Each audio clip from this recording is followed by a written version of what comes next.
So it's been another 3 months, and I'm over it with 2023. But hopefully the second half will be better than the first.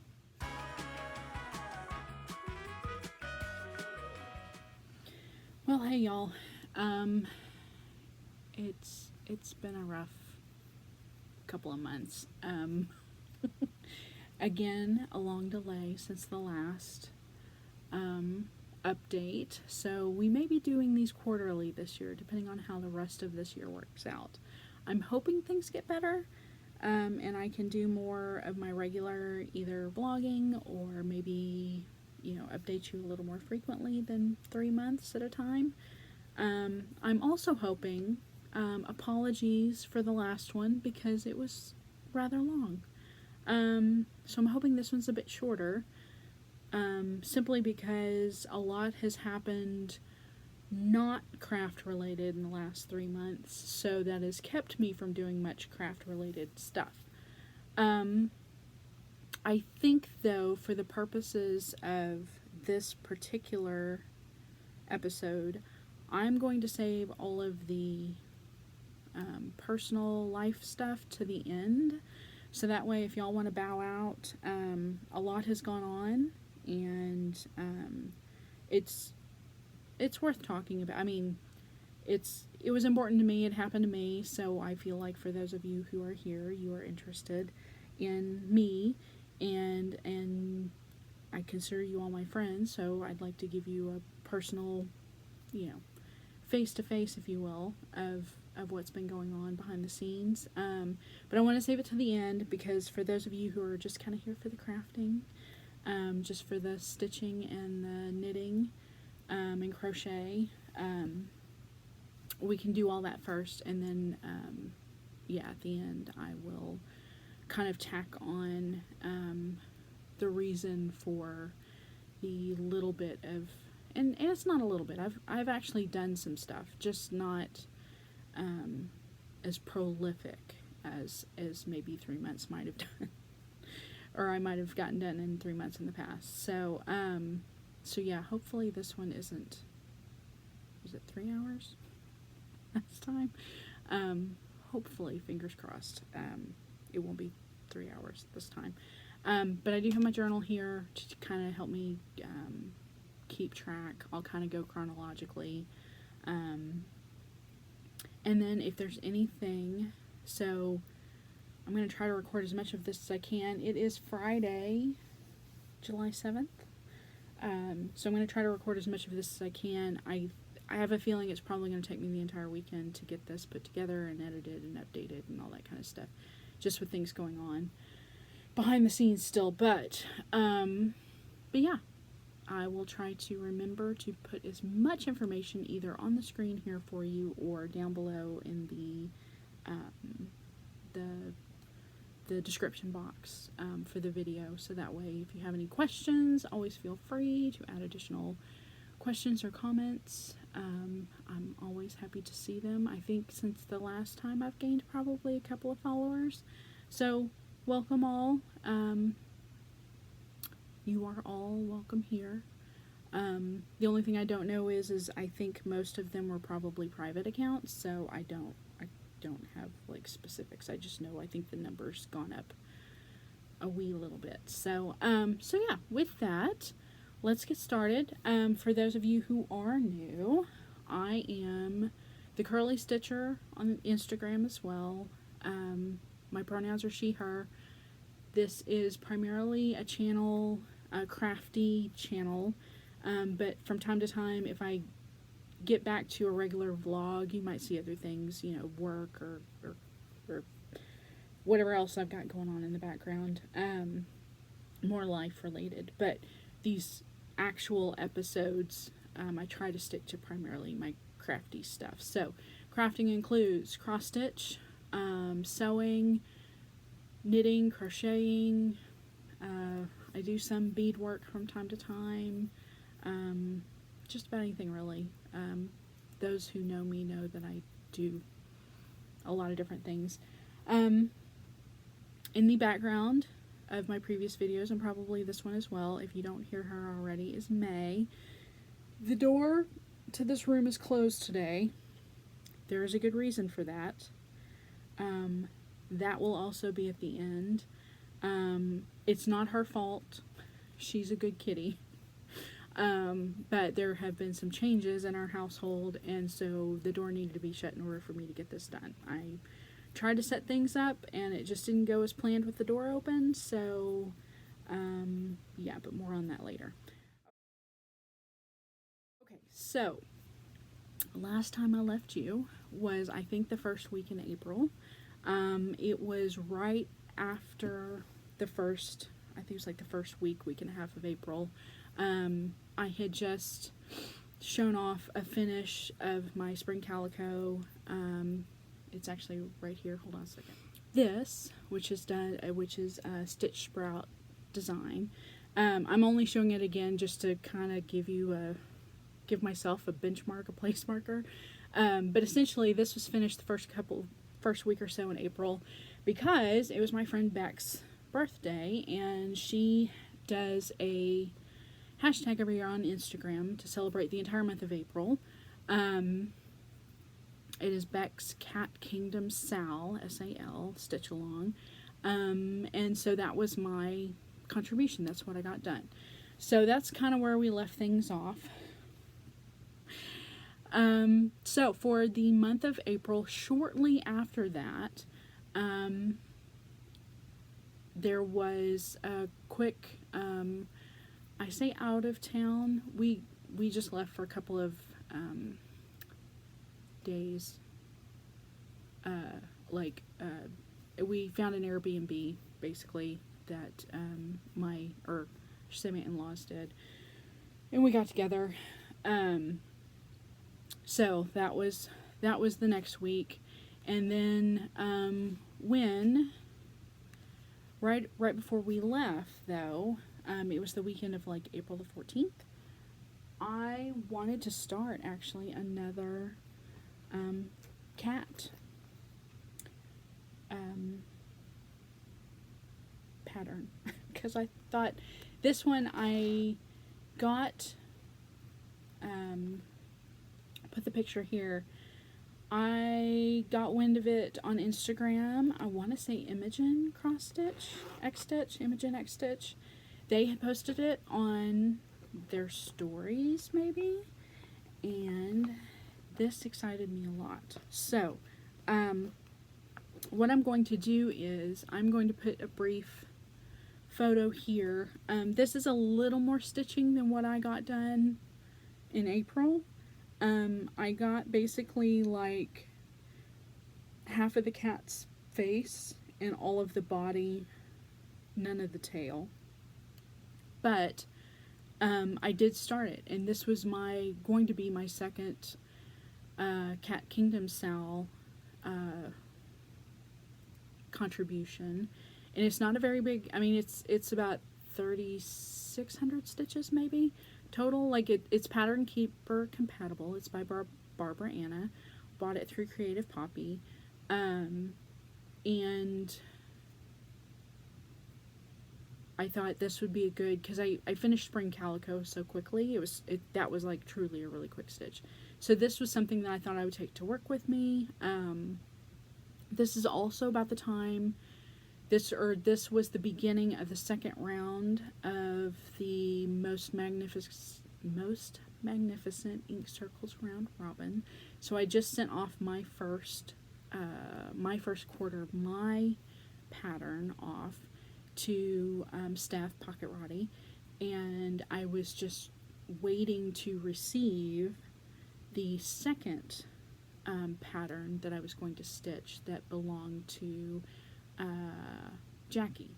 And so while I was waiting for that in the mail, I wanted to find another something cat related that I could stitch on. So this was basically my start in April, and I think I worked on it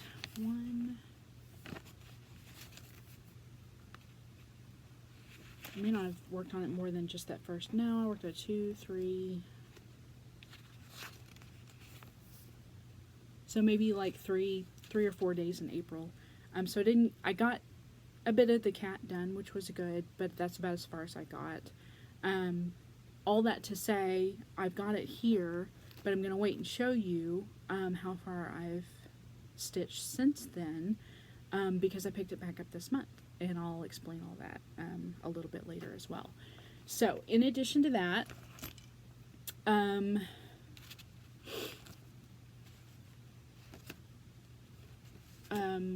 while I was gone, I also, on vacation, a little mini vacation with the in-laws, I did also work on my crochet blanket. For those of you who are here for the knitting and the crochet as well, I'm going to separate that out. I'll make that a separate kind of section here from the stitching. So we'll do all the cross stitch first, kind of chronologically, and then we'll do all the yarn stuff, and then we'll, like I said, mentioned before, we'll do life stuff at the end. So, but I worked on my corner to corner blanket a bit, but the next thing that I worked on was this. Was the first contribution of the Stitchers Collective, which is also on Instagram, that now comprises of several hundred people, I think. It was meant to be a small intimate group of folks who were all designers, maybe less known, or have a smaller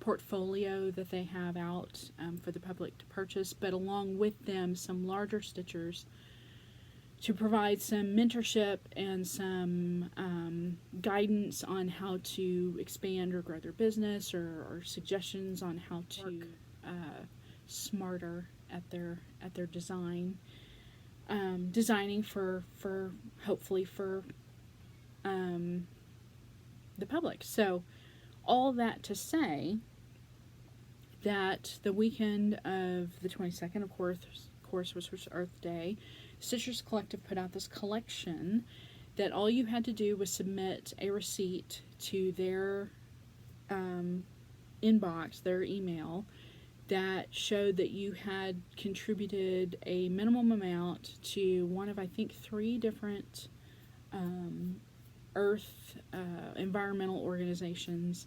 and they would send you basically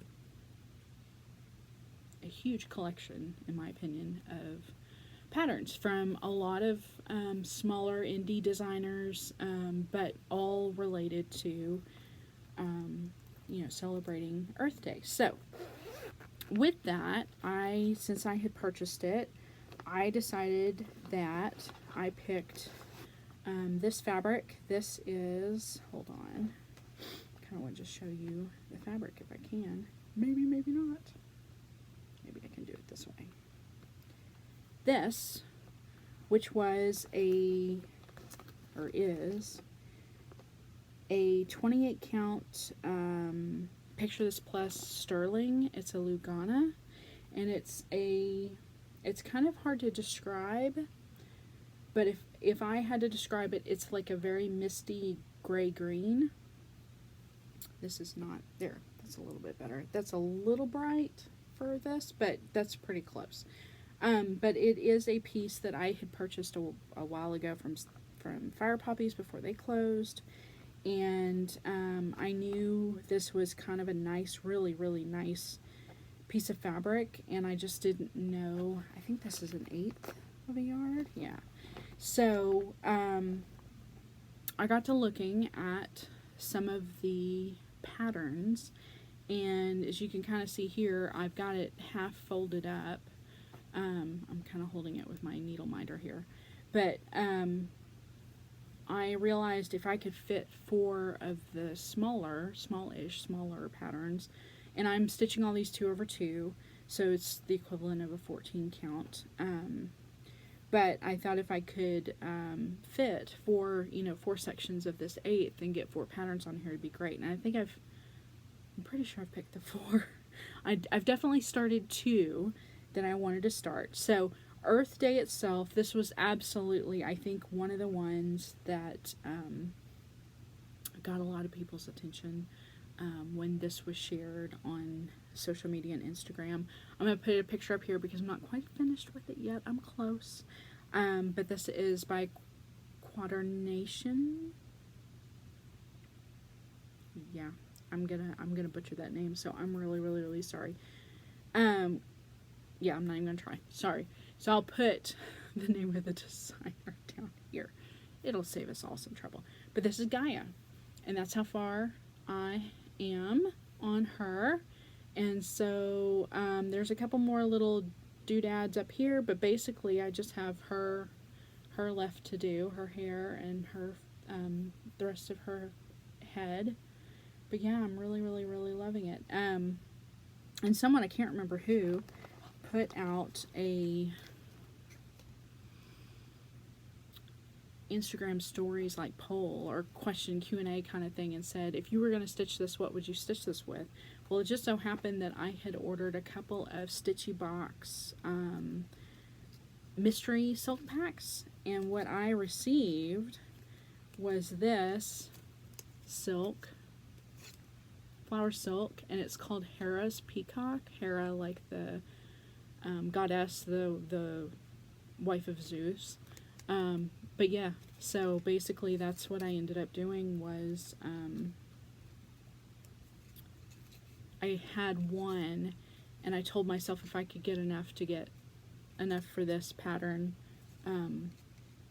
this is what I was going to stitch with. So I mentioned the Instagram story to say that's how I answered it. I answered the poll was what would you stitch this with, and this is what I chose. So I'm really far along. I just need to pick this up and finish this. I mean, this won't take me very long to finish it all, but it's really pretty. So yes, so this was 1, 2, 3, at least 3 days worth of stitching. Probably a few more than that, but definitely 3 days in April. I don't know that, oh yeah, I did pick it up in May. So there are a few more days in May. So yes, really excited about that. But I did start this in April on Earth Day. And this was kind of a nice introduction to this designer. As a matter of fact, they posted something on Instagram today that was Flower Goddess, which is really pretty too. But they design a lot of these that lend themselves to variegated flosses, and so I absolutely love it. So that was really nice. So in addition to that, in April, like I said, I worked on my blanket, but I also started a shawl. But I will mention that in the Yarny section of the program. I did also want to mention, though, I am stitching for Pride every month. These 20 Stitches is hosting Stitch for Pride, and they provided us a really cute little kind of checklist of they provided also foremost a Google Doc where every one of these things that you check off of your little checklist are in relation to a prompt that either prompts you to learn something about a moment in history, in queer history, a prompt to learn about a significant person in queer history, and then in addition, additional either articles or videos, or in the case of the action, the middle column is something for you to give back to the queer community, either through signing up for something, donating something, purchasing something, but basically providing some either mutual aid or benefit to the LGBTQIA plus community, and definitely want to make sure that they are all well represented, well rounded. So for April, the prompt was by Dee, once you did your education and your action, was to stitch on your most colorful WIP. And if you have watched me previously, I mentioned that I am not only applying this to the stitching, cross-stitching that I'm doing, but I'm also applying this to my knitting as well. So for my stitching, I think I had mentioned in my last episode that my plan was to stitch on my Thurza. I'll put the picture just of the pattern up here because I'm not very far on it, and I didn't get any of the stitching done. The month kind of got away from me and had other things going on in the background, which we'll talk about that later. But essentially, that was kind of the last thing on my mind that month. So apparently, I was able to get some other things done, just not that. And really, all I'd planned to do was put like 2 or 3 days, like a weekend, into it, and it just April got away from me. So I feel really bad about that. But the stitching is not the important part. So I always try to remind myself that basically. You did the work. The work's the important bit. So yeah. So then that brings us to May. Again, May started off okay. I continued to, like I mentioned, I worked on my Gaia piece a bit. In addition, though, the first weekend in May was, if you were able to sign up for it, Dee and Uncanny Kari's Spring Fling. And so that was a really fun event. I'm really happy that I got to participate this year. It's a smaller retreat, and it's virtual. And I think the main reason for that is because hosting any kind of retreat, whether virtual or in person, with, especially in this case, with a designed chart and kitted up stuff and getting all of the logistics hashed out and everything, I mean, that takes a lot of work. And for Dee and Kari to be the only 2 people doing this, and this is only their second year of doing it, it's a lot. So I completely understand and am very grateful that the event is smallish in nature, just because it keeps the stress on them down, and it allows them not to have overextended either one of themselves in trying to prepare for it, because things happen, life happens, mail, when you're trying to mail off kits and stuff, mail happens, so yeah, so it's definitely, but I will show you a little bit, because I did actually start and later finish one of the 2.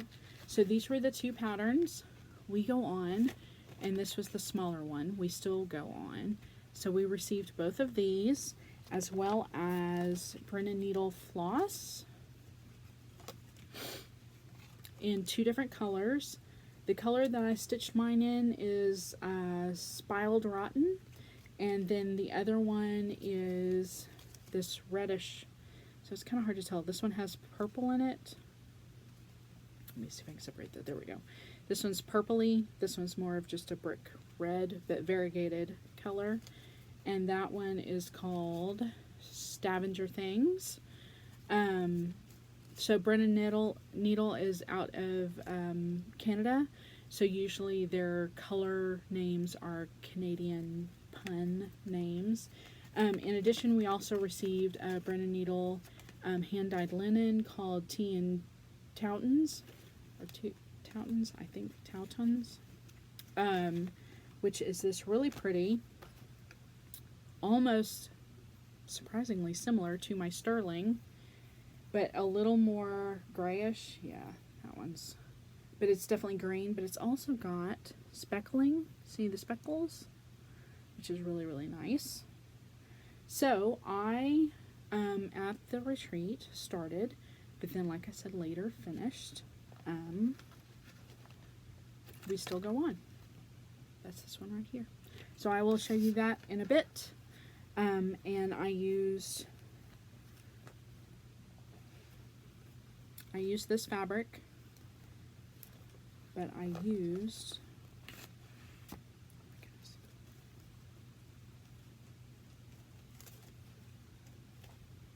this floss because I really, really like the purple red combo. So that's what I used.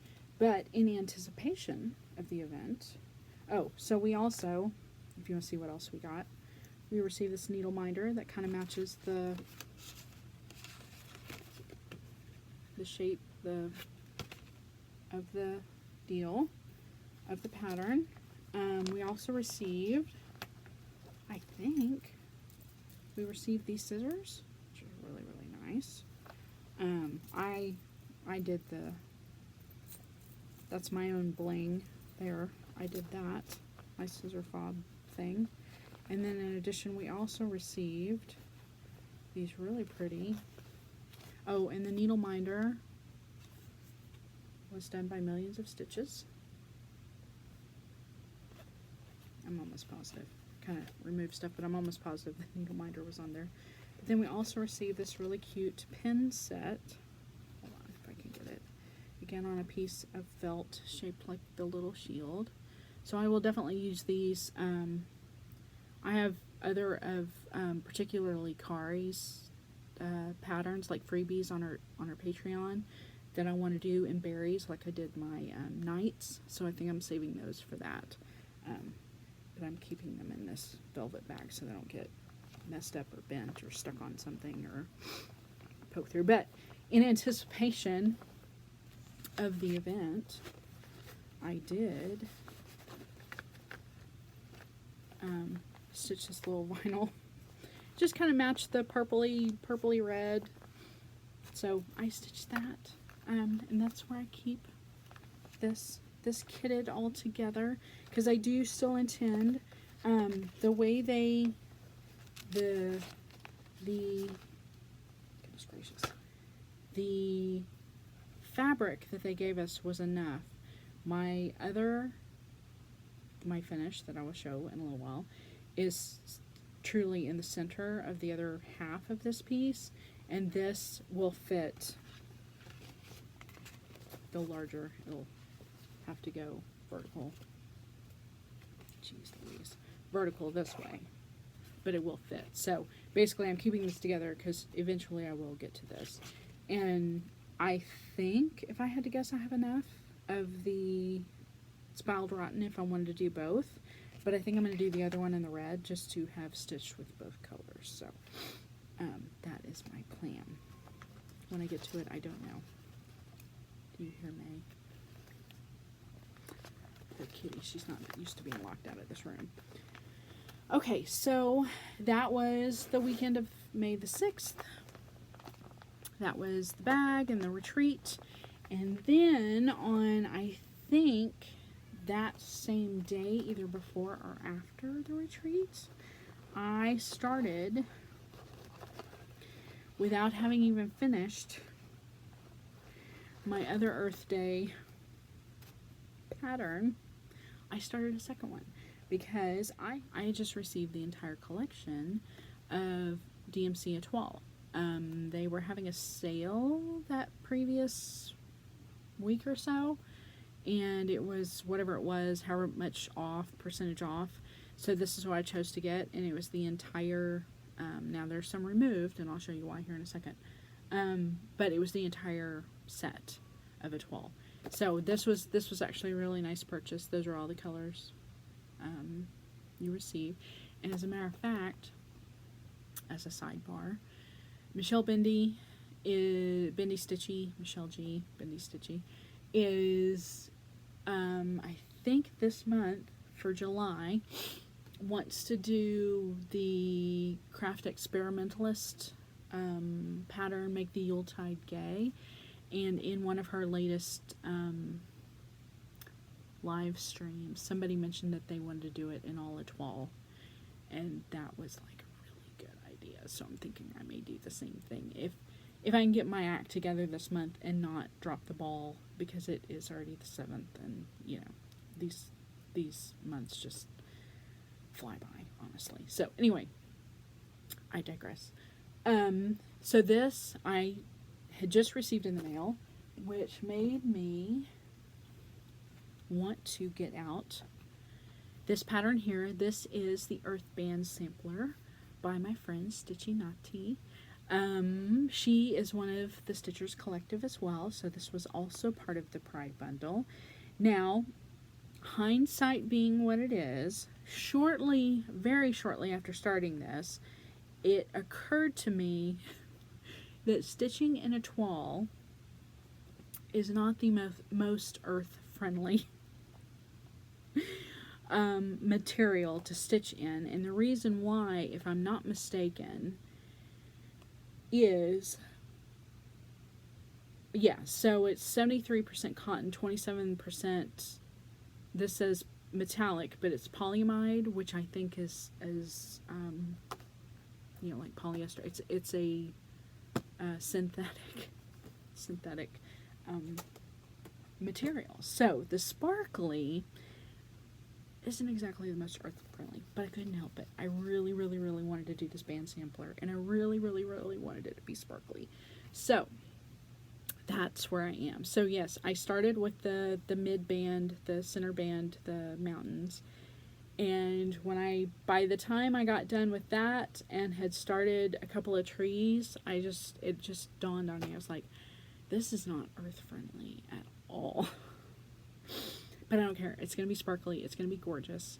So I did start that on the 6th, and I worked on it a couple more days in May. Maybe just one other day during like a Zoom chat. But essentially, these are my two Earth Day bundle patterns that I've picked so far. Like I said, I think there were two other ones that I was pretty sorry for the zip. I'm pretty sure there were two other ones that I decided I was going to do on the other two quadrants of that fabric that I already made up my mind. But those happen to be the two that I've done so far. So then, in addition to that, I did pick up on a bit more the Natural World Sal by Pixel Pixie Cross Stitch. If you watched my previous 3-hour-long extravaganza, I kind of explained that right after the first of the year, I had pinched a nerve in my neck, and it was affecting my left arm, in particular the ability for me to hold things with any amount of weight. And because this was on this Q-snap, this just basically got set down. So here we are. I'm talking about May, and I'm still not done with February. But I did manage to get the rest of, the rest of these mountains done, and then this row done, got the lines done, but this isn't, so when I picked it back up in May, I think I got like that much done in the mountains, none of the rest of the, well, that's not true, because there was, I think, a fish already done too, but the rest of this, I stitched like actually just a week ago or so. We had another Sal Natural World Zoom for this project, so yeah, so I'm slowly getting back to it. The Q-snap isn't bothering me anymore. Sorry guys, the glare. The weight isn't bothering me anymore as much. I do have to take still kind of frequent breaks. I can tell right now, for some reason, my arm is kind of like, I think I've got some, like, not permanent, but kind of, like, long-term, like, minor whatever. But I've learned with this in particular, if I rest it like on the count or on the table and stitch between, above the surface and then below the surface, into my lap and have this resting on something, it's not nearly as big of a problem. So yes, even though this is only February's section, we've already received, through July now. I did get a little bit more done, so I am happy about that. It will definitely be, I'm hoping to participate in a few more Zooms, get some more done. It's also something that, because it's monochromatic, I should be able to pick it up and take it anywhere, but that's easier said than done sometimes. So, but I did work on that a little bit in May, and then also here a week or so ago. And then May, I continued to work on my Gaia and my Earth Day sampler, so that was kind of my priority. But then on May the 22nd, this is how long it took me. I'm going to put the picture up here because I don't have it anymore. This is my second, the second section, the second of 4 parts of the Most Magnificent Ink Circles Round Robin. This is Jackie's pattern. It is Blueprint for the Rainbow City by Ink Circles, of course. She chose a Fortnite Fabrics, I can't remember the name, but it was an 18 count. It was very similar to the one I chose as far as, mine was a very different color, but I mean as far as fabric, so I was really kind of happy that it was really easy to stitch and nice to stitch on. She stitched hers 1/1, so of course I did the same thing. There was a mystery gray floss that she got in something, so that was the black lines you see, and then the rainbow was a separate, I want to say like a Dinky Dyes rainbow thread that she had for that. So that I finally got started on that. It took me over a month. And part of that was due to things going on in the background that I will talk about later. And so it just kind of took me that long to get going on it. But once I did, it was an absolutely fantastic stitch. This actually ended up, I stitched on this a few times during the month of May. Not as many as I would have liked. And so then panic started to set in June, about mid-June, when I realized, oh my gosh, I have not done anything else on this. I actually ended up taking it to work, and it ended up being my work stitch at lunch for most of June. We were back in the office quite a bit more. Talk about that again later also. But in addition, I will bring this up now. The May prompts for Dee's Stitch for Pride, the prompt was work on a whip that featured black. This is basically what I ended up working on. It worked out rather well. That was something that I could work on. So it fit the criteria, so I was happy about it. And it made things a bit easier for me as far as not having to worry as much about trying to work on something else. Because I think the other thing that I considered was one of my old whip modern folk embroidery that have not monochromatic, but quite a bit of like Roxy Flosscoat charcoal or something like that, that I knew I could, that would fit the bill as well. But that actually needed to be done, so that's what I ended up doing. Then, other than that, that was kind of it. The end of May took a really hard nosedive for me personally. Again, we'll talk about that at the end. Not much else got done. A little bit of knitting, a little bit of blueprint. I worked on that a little bit. and work. That's when kind of everything hit the fan at work. And so there were all of these things that just kind of got put on hold. So essentially, by the end of May, I was kind of like, I was ready to tell 2023 to go jump off a cliff because it was a lot. So we get to June.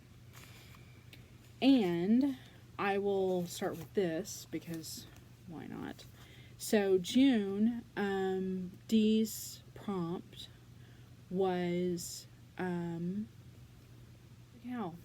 hold on a second. I'm going to have to look this up. Okay, sorry. So June's prompt, because it was Pride Month,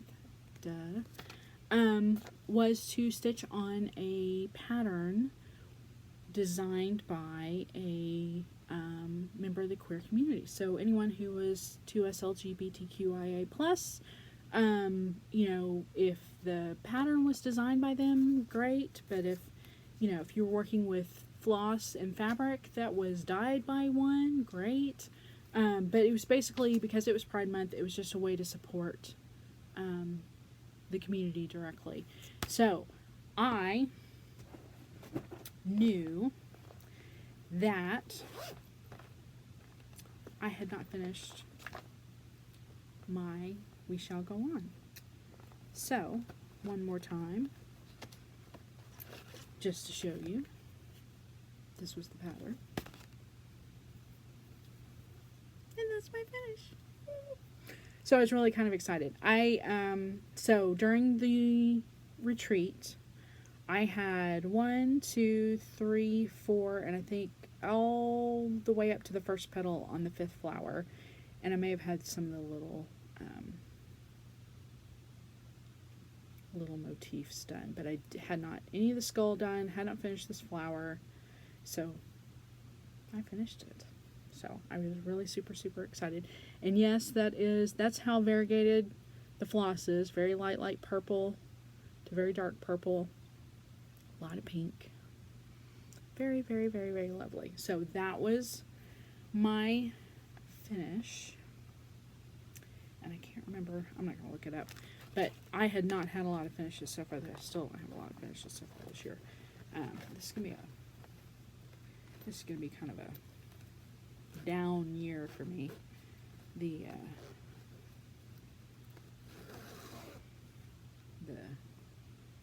stock market up and downs of this year is definitely going to be a down year, but that's okay.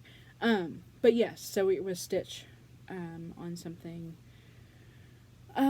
designed by the community. So that was what I actually got done. And I finished it on the 5th, like really, really super quick, like right after the first of the month. It was kind of a good, it was a good stitch that I needed to get stitched to get me back in the groove of things, just because my head was just all over the place. It was something quick that I could do. Yeah. So that was the 5th, that was a Monday. On the 6th, on Tuesday, because of things going on behind the scenes, which we will talk about later, but this was actually my stitching. Uncanny Kari had released this. Sorry for the printout. I just realized there are all kinds of messy lines on there. So this may not be a good representation because, yeah, my red must be going out. It's not yellow. It's all red. It's all red. I'll put up a better picture. Sorry, y'all. Here, but this was something that I wanted to start. So, I had actually kitted this up on the 6th. This was a piece of Starlight Alchemy Midnight Visitor. Sorry, guys. I'm making a lot of noise. Linen, 32 count linen. Color name is Midnight Visitor. This was part of, I'm going to say, the Dark Academia box. I've only received 1 or 2 Starlight Stitchery boxes, and I don't think this was Creepy Valentine, so I think this was the Academia box. But I chose to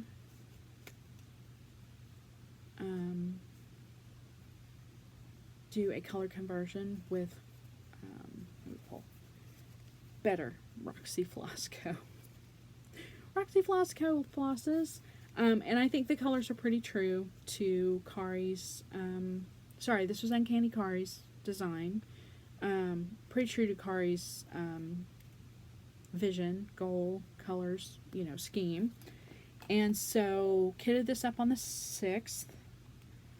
And then on the 8th, Thursday the 8th, that's how much. And actually I got I think I got all that done on the 8th. I'm pretty sure that's right. But that's the skeleton, just the very, very, basically a center start. And that's as far as I've gotten so far. And this will be worked on. I may actually pull this back out this month. Partly to do with Dee's prompt. I'll get into that a little bit later. Because there's definitely something else I'm doing for Stitch for Pride for July as well. So, in addition to, like, if I finish my plan for July, then I'll go and work on that the rest of the month. So that was the 8th, like I said. And then that's it for the stitching. Other than I will briefly get into a little bit of this first week of July. Like, need to get caught up with some things, some stuff. The rest of that this stitching got done during our Zoom this month. I was finally able to attend one after a little while. And then, because I meant to get it back out,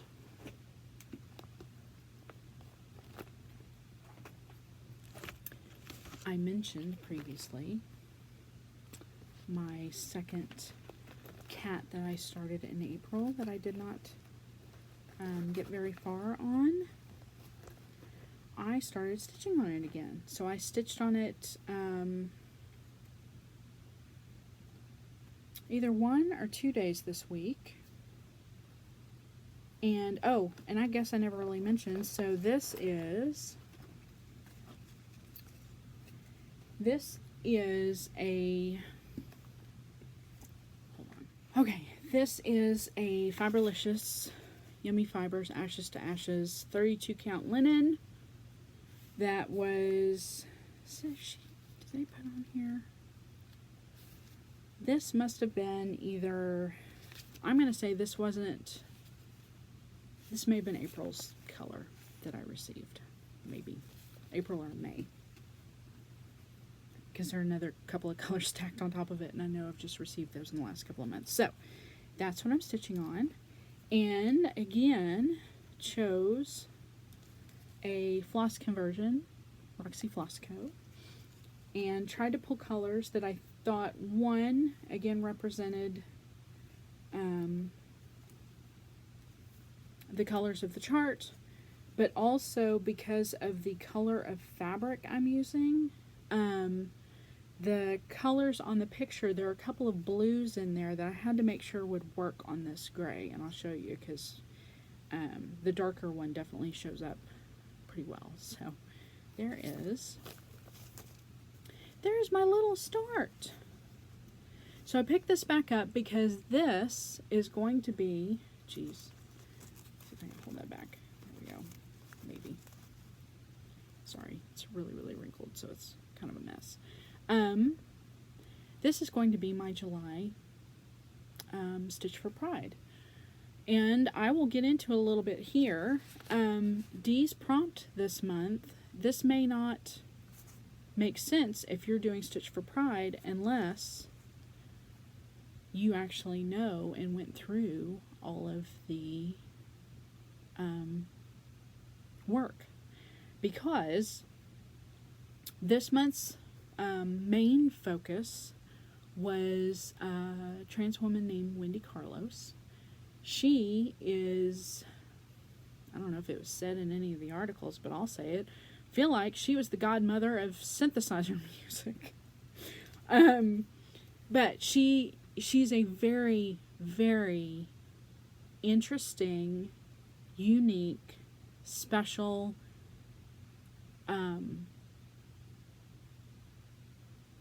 just wow. She's amazing. So, backstory is, she, in her beginning of music work, had a really surprisingly successful, I mean, I realize this all happened before I was even born, but I want to say like in the 60s or early 70s, had a very, very successful like Billboard charting album that was Bach done with a synthesizer. And some of the footage that we were given as Stitch for Pride extended learning showed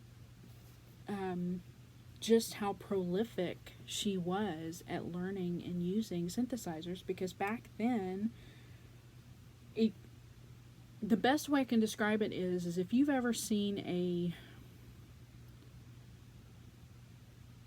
period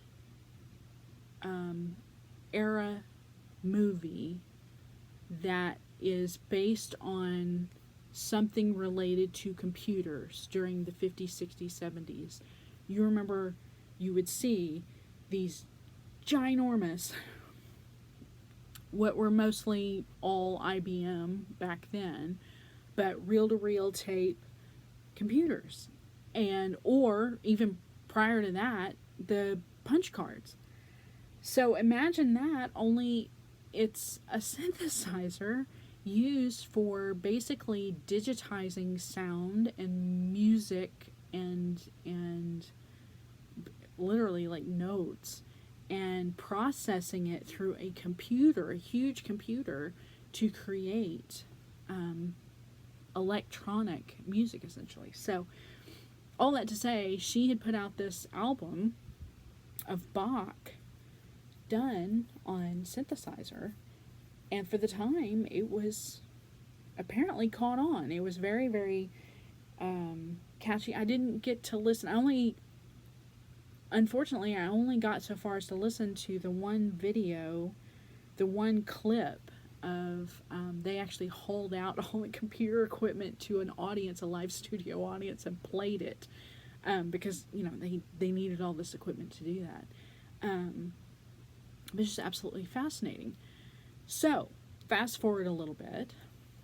She is also the one who wrote the composition soundtrack for the movie Tron, the original Tron. Also, the movie The Shining, which is Stanley Kubrick, and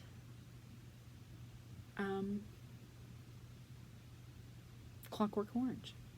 So this is my Stitch for this month, because this is a tribute to A Clockwork Orange.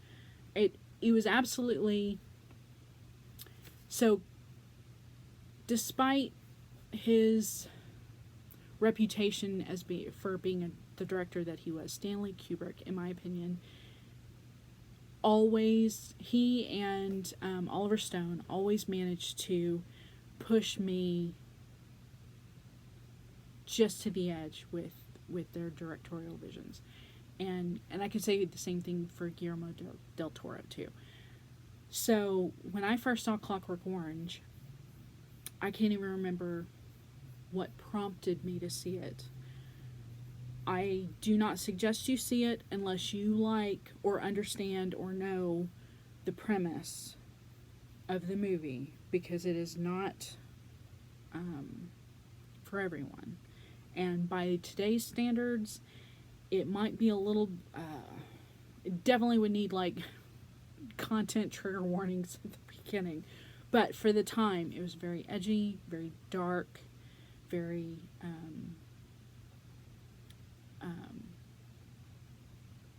shocking. And Kubrick, that was his style, and so was the book, honestly. And I own the book. I mean, I tried to look and see. I couldn't believe I didn't own the movie, but we may own it digitally or something. I don't know, but it makes me want to go back and watch it, because I haven't seen it in a really long time, and I am kind of curious if it holds up. But I think, and this is my perception of those two movies in particular, I don't think that I would feel the way I do about Stanley Kubrick if it weren't for Wendy Carlos. Because anyone who knows especially the movie The Shining, the opening credits, where it's basically like a flyover of the lake and the mountains and just that moody, brooding, intense, like something's gonna happen music. Same with A Clockwork Orange, when you see certain moments in that movie that just create such intensity and traumatic like viewing, honestly. If it weren't for Wendy Carlos, I don't think those movies would be what they were. Full stop. So, yes, I'm very much happy, proud to say that this is my Stitch. And it's not so much because the prompt was, or is, for this month, to stitch on something that is, that reminds us of our favorite song. This reminds me of what I'm going to say is one of my favorite human beings, Wendy Carlos. So, yeah, absolutely, I am stitching on this month. And all of that to say, I mentioned my Memento Mori. If I get this finished, so this is like a 3,600 stitch count, roughly. And I think I'm almost at 20%, I think, almost. There's a lot going on this, so, and a lot of color changes too. If I get done with this early enough, I will go back to Memento Mori, and just to put a little bit of context in, I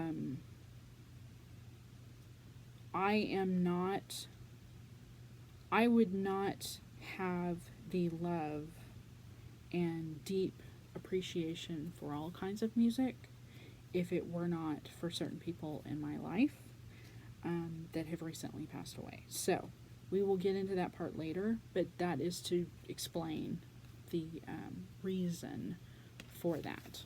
So that is my plan for July, for my Stitch for Pride. And in addition to that, I wanted to show you, since this may be one of the only times I actually have it in my possession, I can show you.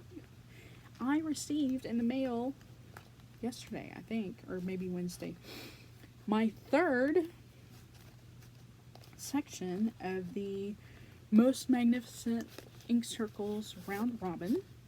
This belongs to Vicky. She chose Elemental Dragons Air, which is really kind of a cool pattern. I like it a lot. And there wasn't a whole lot of information with this one, unfortunately. Jackie did send me a little card when she passed it along to me. But this is a variegated DMC. It is 40/30. This is the envelope that came in. There you go, 40/30. So that is the floss that we're stitching with. I'm trying to keep all this together. And then this is, my God, one of the best color combinations of fabric and floss I think I've ever seen in my life. So these are the top two. Yeah, top two. Y'all, look at that. Isn't that just absolutely incredible? It is gorgeous. But I don't know, other than the floss, I don't know what the fabric is. I'm going to guess, based on other things I've been stitching on, I think this may be a 32 count. Maybe? Okay, one more time. Because when I opened this, I mean, my jaws was just like, I could not believe. Absolutely gorgeous. But this will probably be my work stitching until I get it done, because I do not want to spend 3 months on this, honestly. Shame on me, because I really don't buy stuff from Amazon, but everybody's been showing these little vinyl bags, and I finally broke down and bought like a set of like 24 or 30 or something. So because I just needed something like this that was like spill proof, you know, that kind of thing. And I've been using my anti-frog potion needle minder from Frosted Pumpkin. I used it on the last one, so this has kind of been my good luck charm, that I don't have to do a whole lot of unpicking. I've had to do some, but not, you know, like I catch it pretty quick. So that's been that. So that's my July. Anyway, I was just going to show you too, when Jackie sent it this month, she sent me this really cute little card. Really, really cute. And then a bunch of little stickers. Little penguin. And this pretty flower. And then some Bird Crush bird stickers, which I got every single one of those. And then this little bird. And then a little crab. Little quirky Quaker crab. And she just mentioned that Vicky's project is stitched 2 over 2. She said, in quotes, I did a mix of stitching, so whichever way you feel comfortable working, variegated floss will be fine.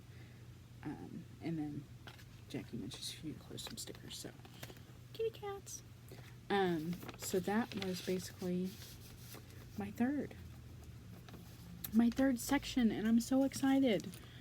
And I have it, and I can show you. I can actually show you in person instead of goofy pictures, because I can't ever remember to, you know, it takes me forever to do this. So, hopefully it won't be another 3 months before I show you again.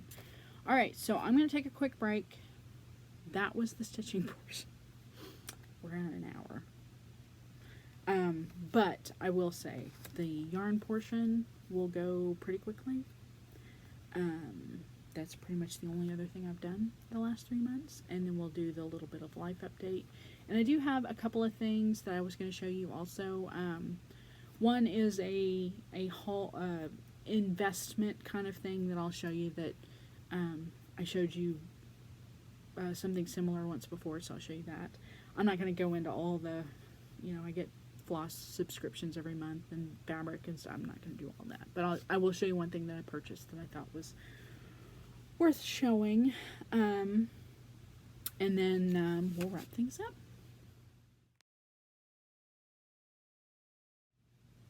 Okay, so now we come to the crafty, or the yarn portion of the program. I've only worked on 3 things, as far as I can remember.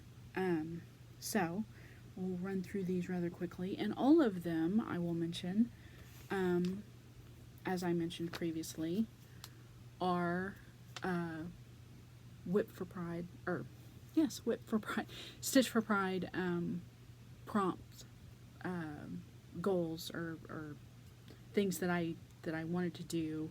In addition to my stitching, I wanted to do either knitting or crochet or something. So back to April. April's was Most Colorful Whip, and I think I mentioned in my previous one that I had started a corner-to-corner blanket, crochet blanket, and so this was going to be my most colorful whip if I didn't start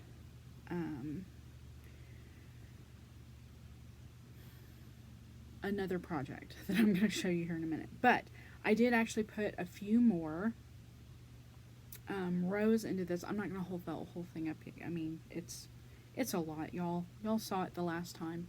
Uh-oh. And it's getting caught on things. That's how big it is.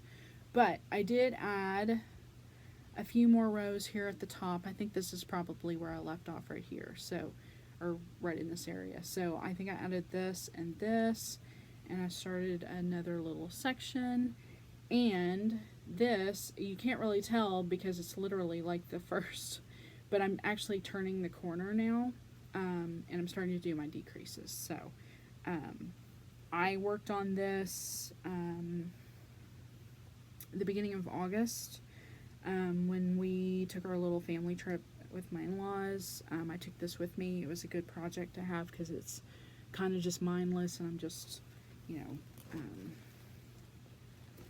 just basically, you know, crocheting two colors together, and I don't have to think about it, and I know what the stitch is, so you're just doing it over and over and over and over again, and it's good when you're just sitting around talking or watching TV or something like that, and you don't have to really think about what you're doing. I mean, you don't have to concentrate on what you're doing. There's no chart or lots of different stitches or anything like that. So I did do that.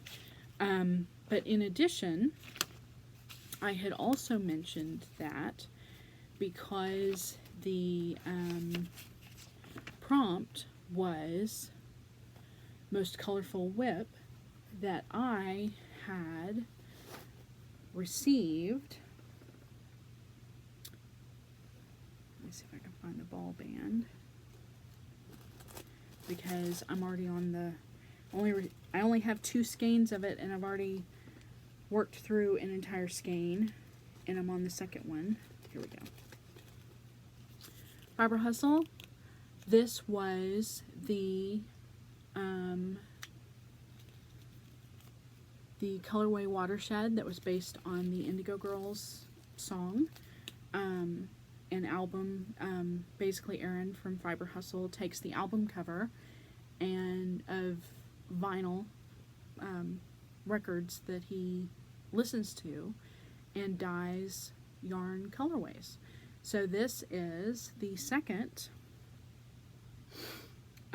of the 2 skeins that I purchased. It's plenty to do this shawl, but it was, I mentioned that I wanted to do the Stephen West Boneyard shawl, but because of the pattern is mostly stockinette with garter ridges throughout, and then there's a garter section at the end, and I wasn't sure if this yarn was going to be too busy, that the garter ridges would get lost in the color of the yarn. Well, I'm happy to say that it is not. Well, there you go. So this is most of the Boneyard Shawl by Stephen West. So there are 17, I think, of these stockinette rows with a garter bump or garter row in between. So when I get to the 17th stockinette section, the remainder of the shawl, hold on, there will be all garter. There we go, that's better. All garter at the bottom. So this keeps getting larger and larger and larger and larger. But this ended up being the knit that I pretty much worked on ever since I started it, which was on May 23rd. So, or sorry, April 23rd. So this was my most colorful whip. In May, the prompt was to stitch on something that features black. Same. And then June, the prompt was something that, a whip that is designed or features a 2SLGBTQIA plus designer fabric, floss, whatever.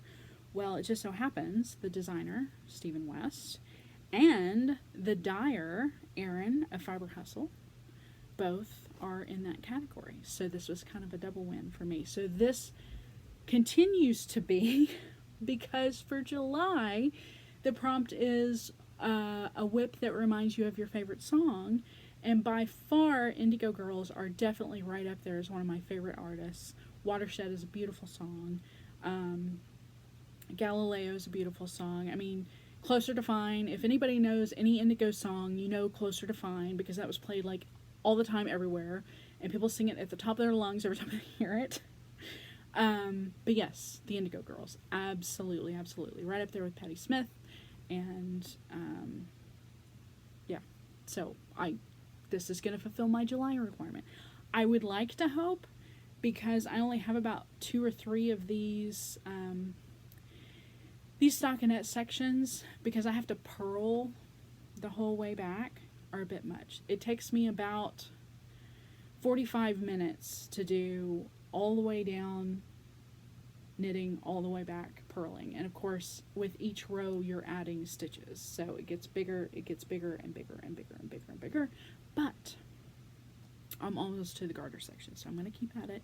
This was also something else that I would take to work and work on at lunch, as an alternative to stitching, cross stitching, just as a way, knitting for me is a good, especially this pattern, because once you get, so you have your little, sorry, that's the back side. You have your little stitch markers marking the only part of the pattern you need to remember to do. The rest of it is truly just knitting and purling. So very memorizable, very easy to do. Like, I'm considering going to the movies this weekend, and I'm considering that if I go, I may take this with me, because I'm pretty sure I can do this in the dark. But this has been an absolutely lovely, lovely, lovely knit. I'm so excited that stitch pattern came out in the color. It didn't get lost. It was very easy to tell. Like, this is where I started. It was very easy to tell within the first, few rows that the stitch definition was there, that it was going to show up. So I am so looking forward to wearing this in the fall when it's cooler. But this actually, it's funny, I see people talk about their knitting during the summer, and that especially in the hotter, warmer areas, parts of the world, people don't like to knit, or like that blanket. I probably couldn't pick up that blanket right now. It would be too hot, because there'd be so much weight on my lap and covering me up and whatever. But this, for whatever reason, is lightweight enough that I really do not mind knitting this at all. So during the summer. So I definitely want to get this finished. July would be a good month to get this finished in, but it's served me so well for so many of the Stitch for Pride prompts that I'm not mad about it. And I could probably find something, whatever the August prompt is, if I wasn't quite done with this, I could probably figure out something else to do with that as well. Other than that, the only other thing that I did actually pick up, and I was going to look again and see, in May, I picked up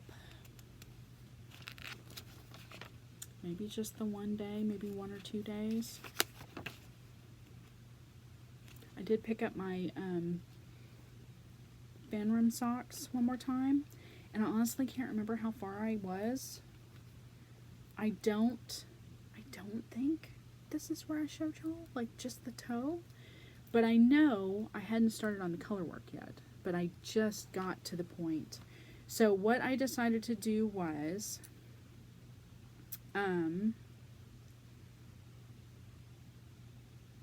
oh, no, that's not right. This is not color work. This is, I'm going to do an afterthought at the heel. So I just got to the point where the heel is, here.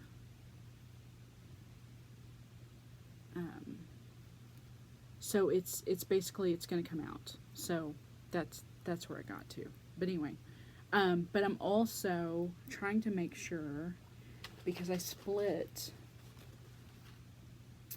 the only contrast color I have, it was one mini, split it in two. I'm trying to make sure that as I'm doing this, that I'm weighing this, that I've got enough of this to where I'm dividing it in half evenly, so I have enough. So these may not be the full, like, I want to say full leg, but the taller leg, I may end up keeping these a bit shorter, making these more like ankle socks, or not shorties, not right at the cuff, but you know, doing just a couple of rows and then starting in.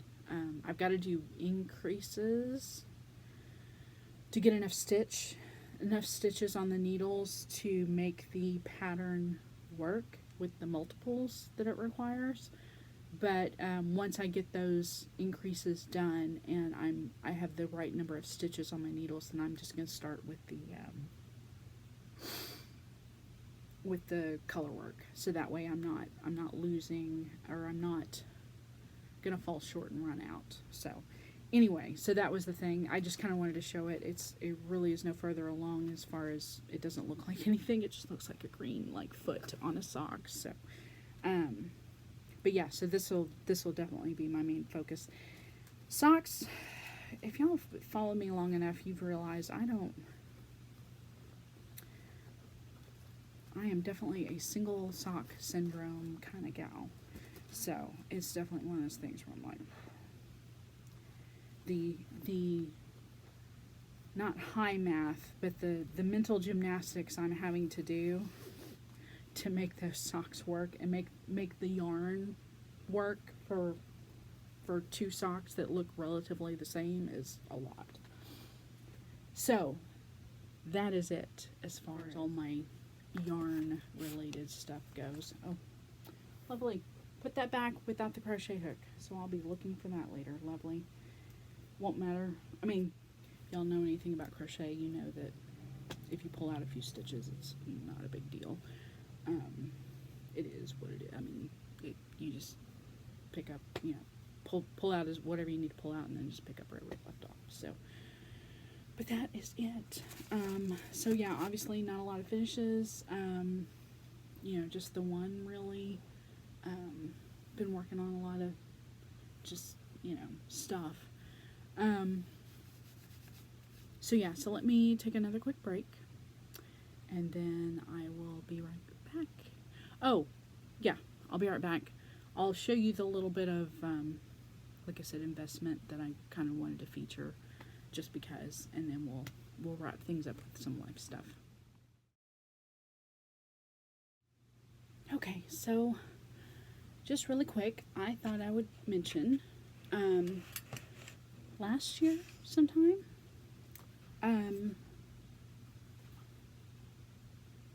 Denise of Black Ribbon Stitch Studio had mentioned that one of her daughters designed a whip journal that was designed to basically keep track of all your whips. And as you can see, I bought this last year and haven't used it yet. It's been with my journal. I keep a separate journal. I don't know if I can show you or not without, but so like I keep my, try to be as careful as I can. So I keep a regular like monthly journal for all months of the year, but then I keep a separate craft journal, as you can see, that's probably only about halfway used, that definitely covers more than just this year. I mean, it covers my whips as far back as, you know, a year, 2021, I'm going to say, maybe even 2020. But Denise had mentioned on her floss tube that her daughter had designed this whip journal. Well, it just so happens that she put out a second one. So I love this one so much, and I knew eventually I'm going to get around to use them. Also, because there are a, you know, limited-ish number of pages, I wanted to get a second one. So it has a little bit more, but it's a different design element. But basically the layout is exactly the same. Really cute graphics on the back as well. So yeah, so now I've got both of them. If I can remember, I will put not only Denise's floss tube information down below if you're interested in watching her. She's very entertaining, because she pretty much sweewies. She stitches what she wants when she wants, and she's got a lot of different patterns, and she just starts all the things. She doesn't care. She's also the one, I think, that coined the whole investment, instead of people referring it to as their purchases or their haul or whatever, making it sound like it's a consumer driven thing. It's more like an investment in my stitchy future. You know, she kind of, I think if she's the one that kind of coined it, she basically said, look, these things I'm buying because I know future me will need them because my future me will want to stitch them or you know, do whatever with the things, you know, yarn, knit them, whatever. So anyway, yeah, so I did want to bring that up. That was kind of something that I was very excited to see a second book. But yeah, I will not only mention Denise's floss tube down below, but I will also mention or put a link to, because this is Amazon only distributed. That it is what it is. I mean, it's an inexpensive way, I think, for her to distribute these books. So so you can go out and get one. In addition,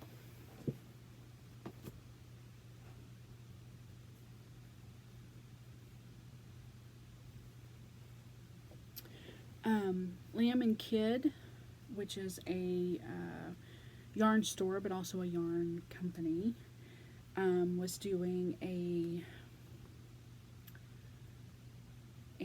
fundraiser slash knit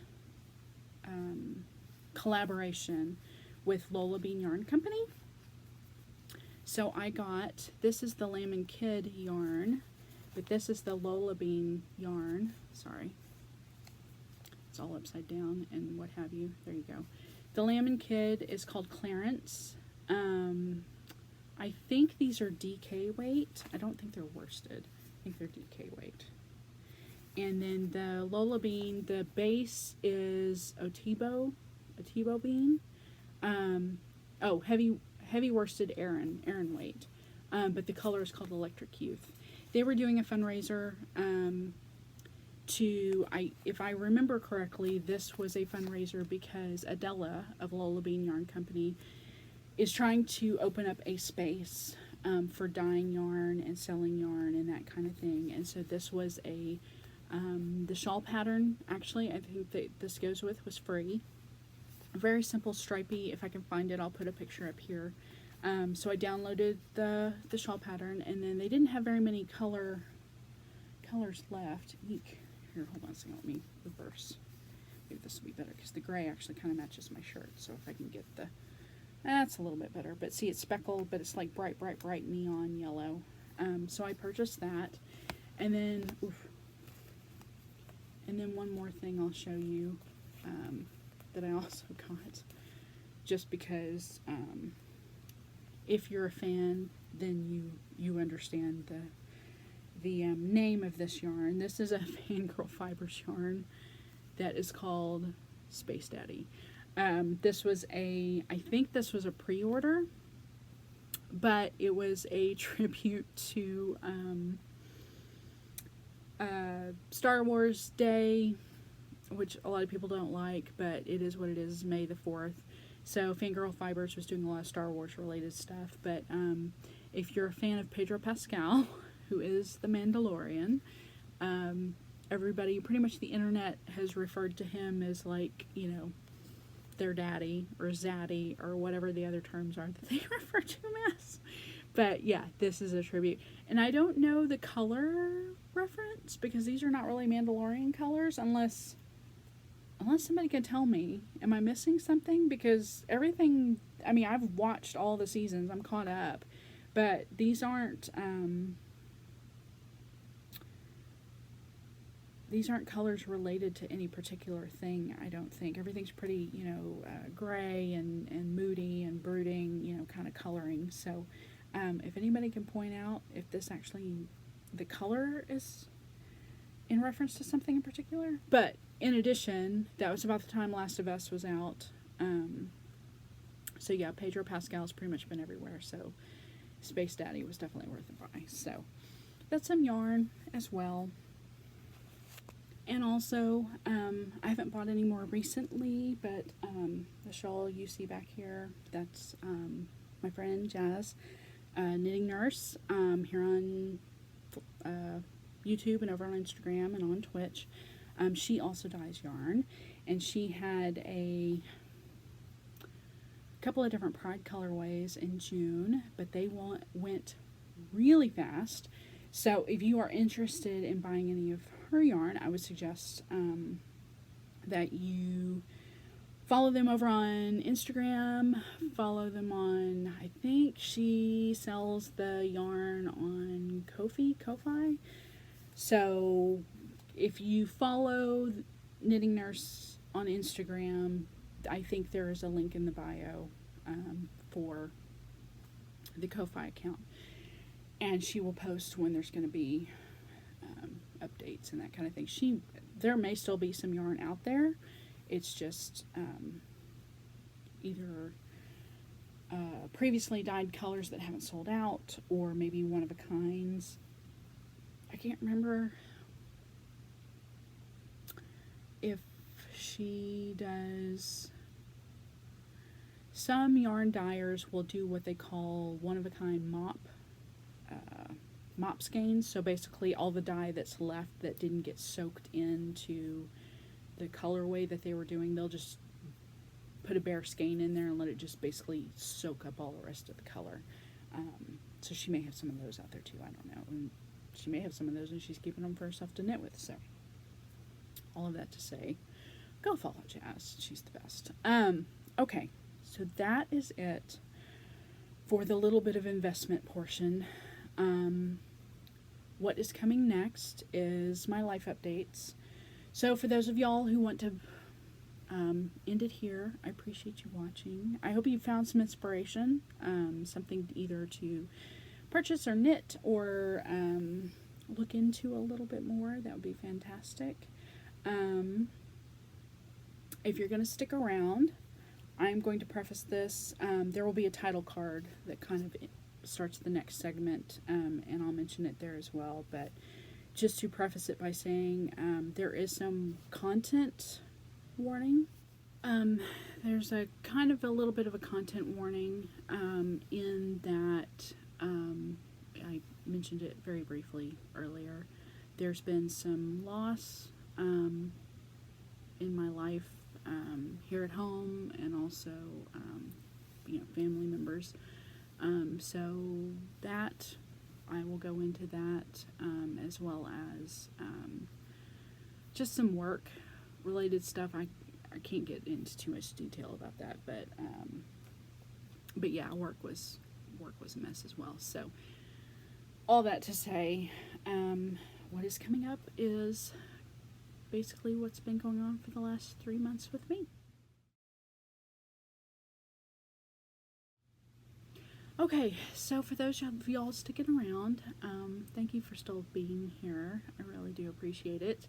I figure at this point, those of you who are sticking around probably know me well. We probably are friends, either on the interwebs or in real life, or you might actually be a family member, something like that.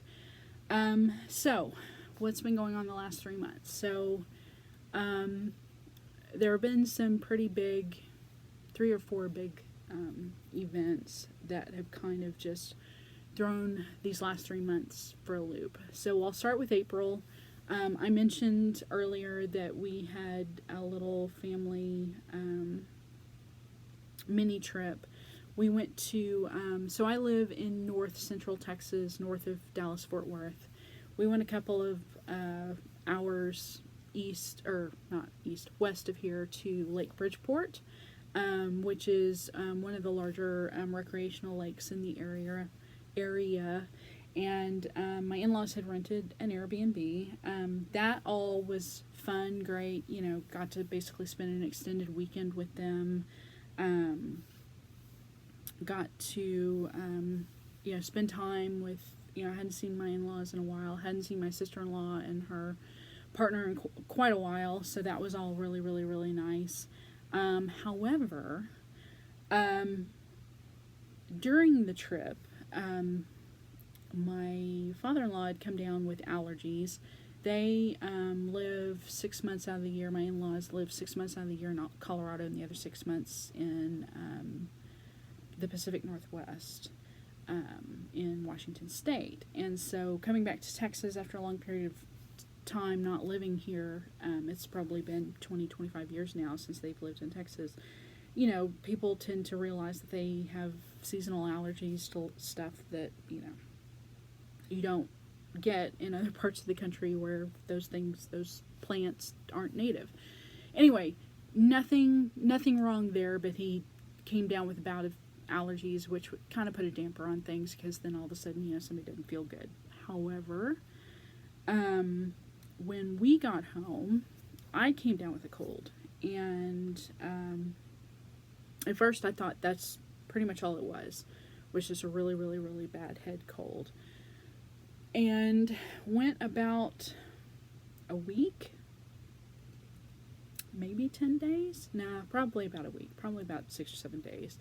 All of a sudden, lost my voice, could not shake, like, the constant, like, in the mucus portion, without getting too graphic or gross or whatever, was bad.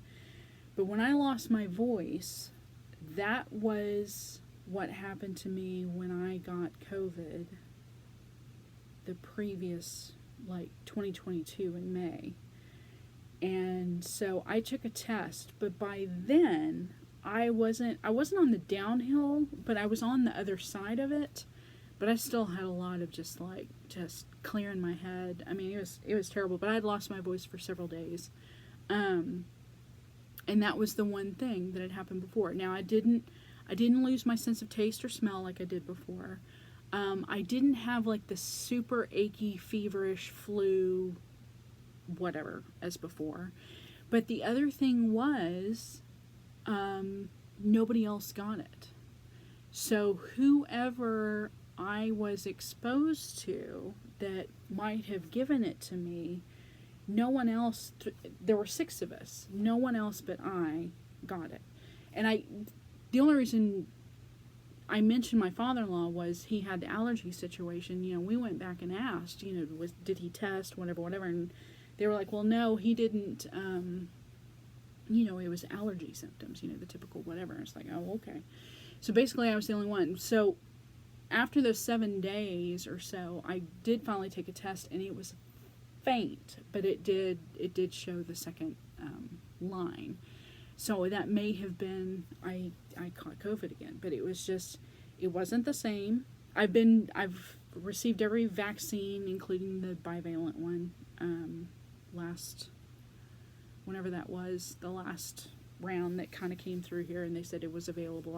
I got it. So I'm current, as far as I know, on my vaccination, so I have to think whatever I got was just not a strain that I was vaccinated for, or enough time had lapsed that my immune system was down, or, you know, it was just the fact that I was around a lot of people, you know.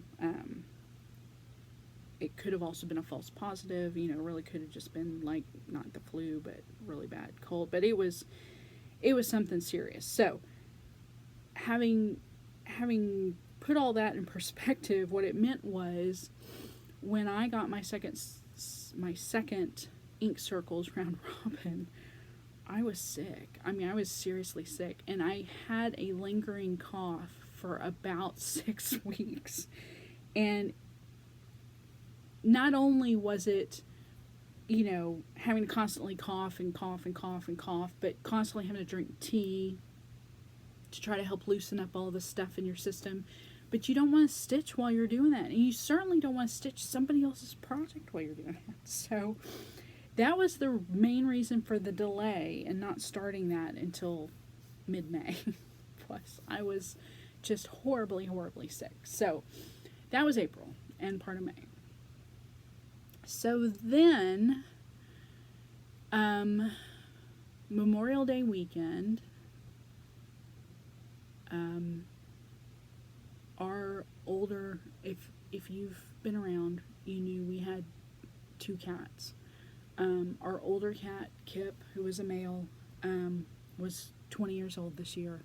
He was a senior of all seniors, and I've probably joked on more than one occasion here and with those of you who I know,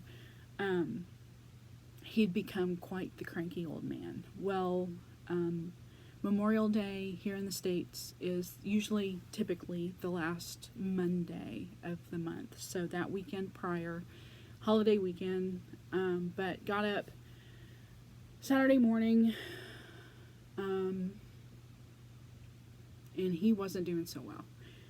It was, you know how if you're a pet owner, if you're a parent, you just know that the behavior is different. What I wish I had known, or what I wish I'd done, hindsight being what it was I wish I'd reacted sooner. But he was very lethargic, just barely hobbling, to try to use the litter box. I kind of had to bring, and I normally did this anyway. Like when I fed them, he and May together, they always got like their separate food, but I put it down in front of wherever they were sitting. Like I never put it where their food dishes were. That's where the dishes ended up, but that's never where they started. So he always would sit like in front of the sink, kitchen sink, and so I just bring the food to him. So that in and of itself didn't seem any different, but he ate very little. He drank water, but again, I had to bring the water to him. He was when he laid down, he didn't lay down like he was comfortable and relaxed. He laid in a very, it was like the Sphinx pose, only his head was on his paws, but he tried to lay that way, instead of laying on his side, kind of lounge back. But he was old. I didn't know if he'd hurt himself again. He'd hurt his back once previous, which caused him to not move real well. So that was, I think, at the time what I was thinking was going on, and I was trying to monitor his behavior to figure out if it was something more serious. And when he'd hurt his back or hips or whatever before, we were given a pain medication that was meant to be a nerve blocker, and so I tried to give him a couple of those as well, because I thought, okay, if he hurt his back or hip or something, then maybe that would help him recover and be able to be more mobile. But everything just continued to go downhill. So by the end of Saturday, I realized all the regular vets were closed, wasn't going to be able to make an appointment. Called our regular vet to make an appointment because Monday was a holiday. I had to make it for Tuesday, but then found a couple of different emergency vets that would be open on Sunday. So took him, there's a kind of a franchise or a group of vet centers around here called Urgent Vet. They're not an emergency vet, but they're kind of like the in-between. Like if you just need, if your animal ate something and you just need to help induce vomiting or something like that. They're not meant to be an emergency, like critical, like end of life type of thing. They're just meant to be my dog, got bit by a snake, or, something less critical. Anyway, so I made an appointment with them because I still, in my mind, I thought it was his back was killing him or whatever. But that night, all night, overnight, I slept out in the living room in our recliner, kept an eye on him because the problem was, by that point I knew something else was wrong, because he wouldn't eat. He wasn't eating anymore. I had to bring water to him. He was trying to find places to lay comfortably and he couldn't, and I was just trying to make him as comfortable as possible. So Sunday morning, they didn't open till 10. Got him in. Basically, he liked laying in cardboard box flats. Like if you got, like in our case, we get the litter that we get comes in 4 bags that are like in a cardboard flat, wrapped in plastic, shrink wrap. He likes laying in the cardboard because he fits comfortably and it kind of holds him. So we had one that happened to be for Arizona iced tea, that my husband was had a case of that he had on the road with him. Anyway, but it fit him better because the walls were higher, so we kind of laid in it. So basically took that and carried him, put him in a carrier in that box. Took him to the urgent vet. They did x-rays, determined that his entire chest cavity on one side and half of his chest cavity on the other side was completely full of fluid.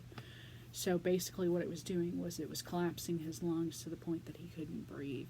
And car rides stress him out. In the past, if he was constipated, we would drive him around because there was something about the motion of the car. Like, he would get the equivalent of like motion sickness, but instead of throwing up, usually he would have a bowel movement. So I knew that the stress of the car ride was going to be a lot, and this urgent vet and what ultimately ended up being the emergency vet was a long car trip. So by the time we got to the urgent vet, he was rapid breathing, so it was obvious he wasn't getting oxygen. So they did the x-rays. What they could determine, they could not do more for him there. There was an emergency vet, I was going to say a mile or two down the road, fortunately not very far. But I kind of had to do this, go to the emergency vet, get an oxygen cage, which it's not actually a cage, it's like a soft-sided, like vinyl, clear windowed frame, covered on a frame, but it allows for a tube to come in. It mostly is sealed off, but allows you to put an oxygen tank so they can breathe just straight O2. So I went to the emergency vet, brought back the oxygen cage, got him put in that, took him to the emergency vet, and from there they drew fluid from his chest cavity and sent it off for labs. But basically, pretty much early on, just based on the color, they had determined that more than likely he had some kind of cancer. They just didn't know what until they got the labs back. So basically I sat there and waited, and when the results came back, unfortunately it was inconclusive. But what they knew was all of the things that it could have been, except for one. Like, there were four things that they thought that it could have been. One was an enlarged heart. One was oh gosh, I can't even remember them all now. But anyways, there were 4 things. So all of the other 3 things they could cross off the list because they knew that wasn't the case in this case. The 4th one, though, was some kind of lymphatic cancer, some kind of lymphoma, which unfortunately is the one kind of cancer that in cats they can't test for without doing some major extensive critical work. And the emergency vet, again, is not prepared for that. So it was, at this point, do we try to make an appointment? Again, this is a Sunday before a Monday holiday, so nobody's going to be open until Tuesday. Do we make an appointment with basically a oncologist or internal specialist vet to determine if that's really what he's got or not, knowing that he does not have full lung capacity, that he's obviously suffering, and that he's 20 years old, and that he's got hip and back problems and constipation, and the cat is over 100 years old in human years. I mean, all of these things where you just, as a pet owner, that they lived a very good long life, that there's always going to be this moment that anybody would be lucky to have had a pet for 20 years. So So yeah, it was a hard decision to make, but it was at the same time kind of a simple decision to make, just based on the facts and based on knowing that any step forward in trying to keep him alive was just going to prolong him being not the same cat anymore. Knowing that the care that would be required we're looking at a palliative situation for him, and that's not it's not something anybody should have to make the decision to do, but it's also something that, again, with a 20-year-old cat, is not fair, to make a cat try to endure. So, needless to say, it was a hard decision to make, but I made the right decision to have him put down. So, just a little bit of, again, kind of an additional kind of warning here. I thought that I would share. Me personally, I'm comfortable with doing this, but I thought I would share that we've never done this before, but because he was a special cat, this is him. It's really tiny. It was kind of funny because we kind of joked that towards the end we think he might actually weigh more in the box than he did alive, just because, he just in old age, they don't eat as much, and they get not skinny, but he did get kind of skinny, but anyways, it was really, really pretty. And then this piece is just an adhesive, like, not a sticker, but kind of, yeah. But this was his last rabies tag, so we keep that. This was something that they asked, there was a company that cremates pets, and so they asked, would you like them? Would you like him to be cremated, alone, by himself, so I don't know what the word is, but so that they could do that. And we said this one time, we thought, yeah, it was worth it. But in addition,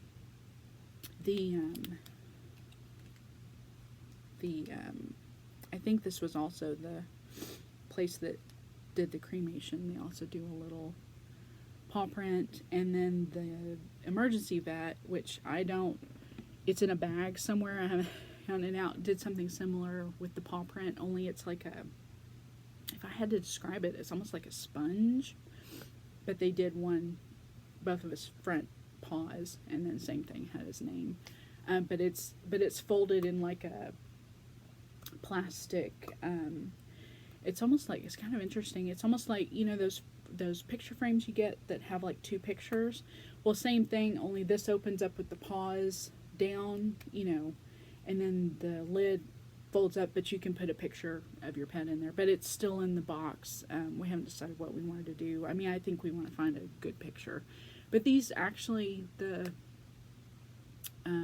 his cremains and the paw prints sit up on our mantles, so it's kind of the first time we've ever done this, and I don't know that we'll do this that often, but he was a really special cat, so so that was the end of May. So also that same weekend, I had received a text message from my sister, because our father, who had been battling lung cancer for probably the last 18 months or so, almost 2 years, was going into hospice. So, in having to put,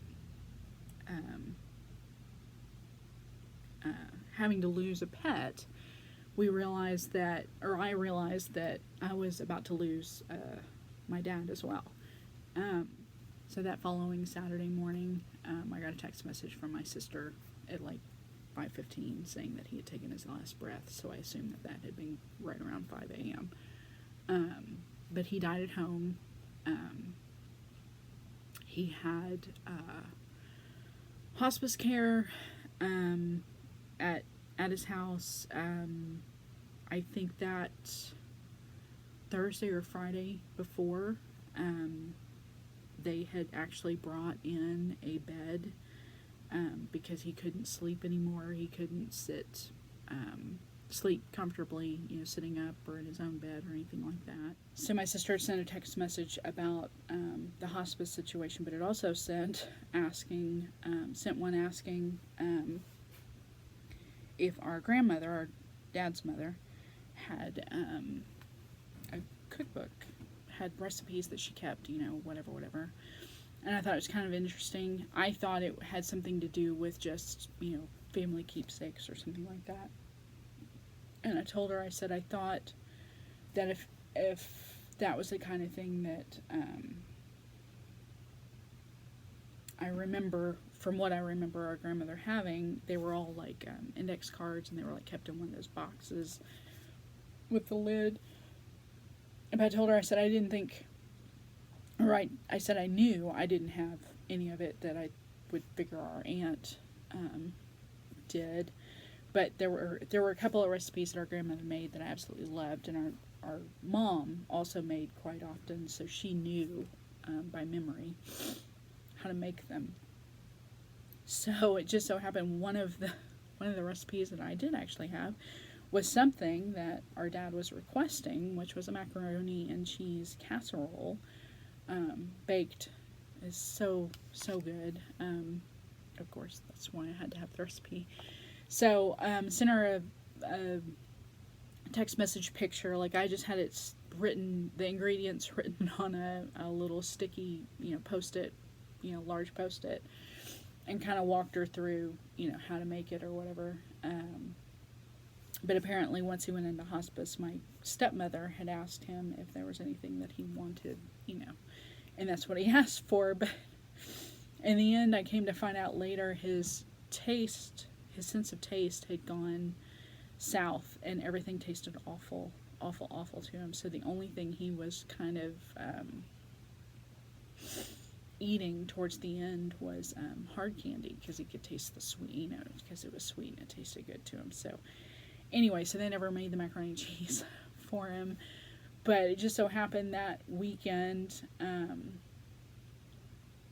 that Friday, I think she must have texted me like that Thursday or something before Memorial Day weekend. So that Friday morning, I actually had put in an order to H-E-B, which is a grocery chain here in Texas. We just had a brand new one built. It's a grocery store that typically was always down around the Austin area and maybe Houston, but they were finally starting to bring them up here. So we had a brand new one kind of built over in Frisco.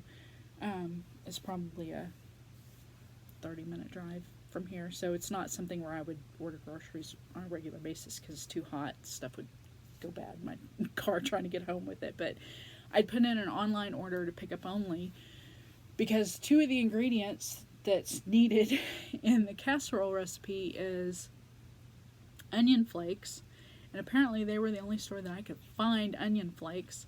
And the other one that is kind of specific, but here, and again, it may be a Texas thing, but there's a cheddar cheese that's called Longhorn style that was always made, but you buy it, you specifically though, you buy it in the block and you grate it. I mean, you do it yourself, because it's using pre-shred cheese. They use like anti-caking, you know, like cornstarch or something to keep the cheese from sticking to itself in the package, and it's not the same. So you've got to buy the block cheese and grate it yourself, because it's totally worth it. So anyway, so I bought all of that previous weekend with the intention of making it, knowing that he was, it was Memorial Day weekend. It'd be a good, you know, Memorial Day, you know, eating macaroni and cheese, sitting in the house, whatever. Um, and I never did because Kip, because the time it all day that Sunday basically, I spent the entire day um, running back and forth between the vets and whatever. Um, so when he passed, our father passed the next weekend. I got out all the stuff and made the macaroni and cheese and spent some time listening to the Willie Nelson Spotify channel, which kind of brings me back to my earlier mention of Memento Mori being my other July stitch if I got Ultraviolence done, because Dee had mentioned that we should stitch something in that reminded us of our favorite song. Our father had a pretty, well, not that eclectic, but kind of eclectic taste in music. He definitely liked the outlaw country, the Willie Nelson, Waylon Jennings, Merle Haggard, Johnny Cash, but he also liked Frank Sinatra, and he also liked the Beach Boys, and he also liked Elvis. And when I was younger, and I can't remember how this came about, but I think parents were getting a divorce, and stuff was being divided up because nobody wanted, certain things anymore, and whatever. I actually have, I'm going to say probably no more than 10, but 10 maybe of his albums, vinyl records that were kind of something that reminded me of him as a kid. But all that to say that I have a lot of favorite songs, a lot of favorite music, a lot of which my father would have never listened to, like Run the Jewels and Lizzo and Lady Gaga and that kind of thing. But I do credit him with having a broad taste in music enough to influence me to not limit myself. I grew up with people who all they listened to was country music, or all they listened to was just very specific genres. Well, I don't subscribe to that. I listen to everything. I have favorites. I have very much that punk 80s, new wave, alternative, in me. I very much one of my favorite bands ever is U2. But not only, that's a whole different story. Doesn't matter. But yeah, I listen to the U2 station on satellite radio all the time. But yes, I absolutely love Willie Nelson. I absolutely love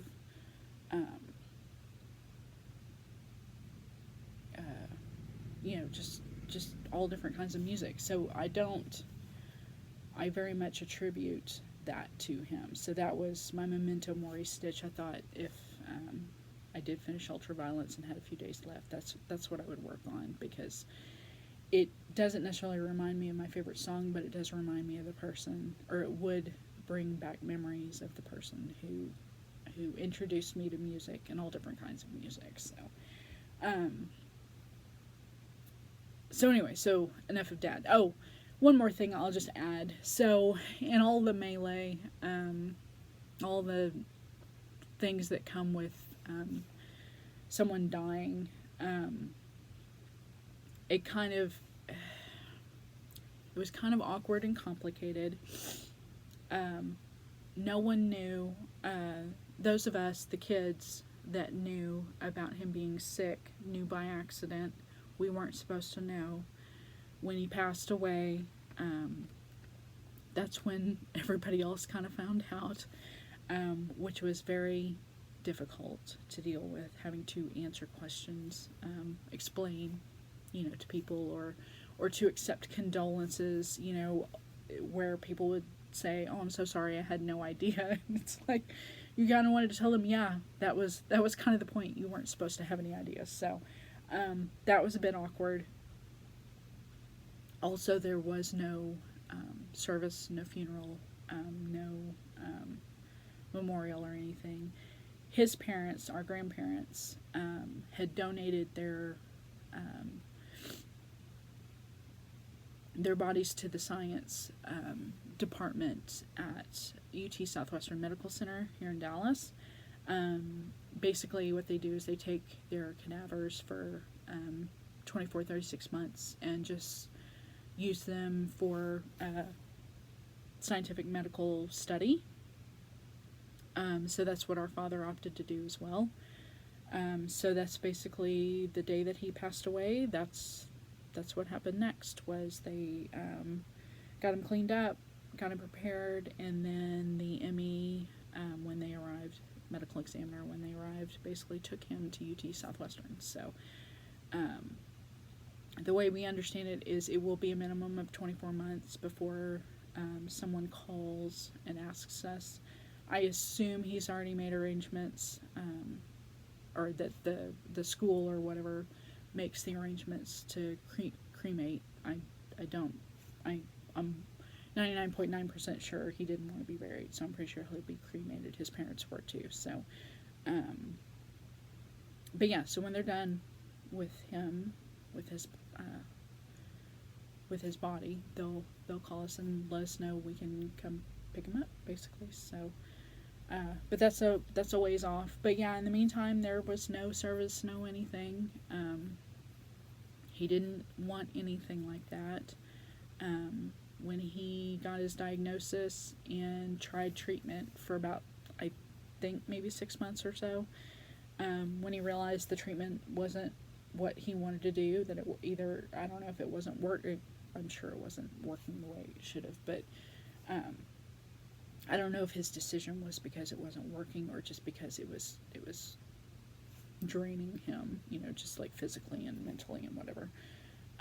When he made that decision, he basically kind of just pared down everything to bare essentials. He and my stepmother apparently they had a place with some property, land, sold all that, kind of moved in town, moved closer to a suburban area where there were grocery stores and doctors and that kind of thing. But got rid of much of everything then, so we didn't have anything much to get rid of now. My stepmother is still here. Still, living, in their house or whatever. So I think the day or two after, I sent her flowers, just because I knew she had been through a lot. She and my sister had been through the most, just because they were basically sworn to secrecy about his condition, about his situation.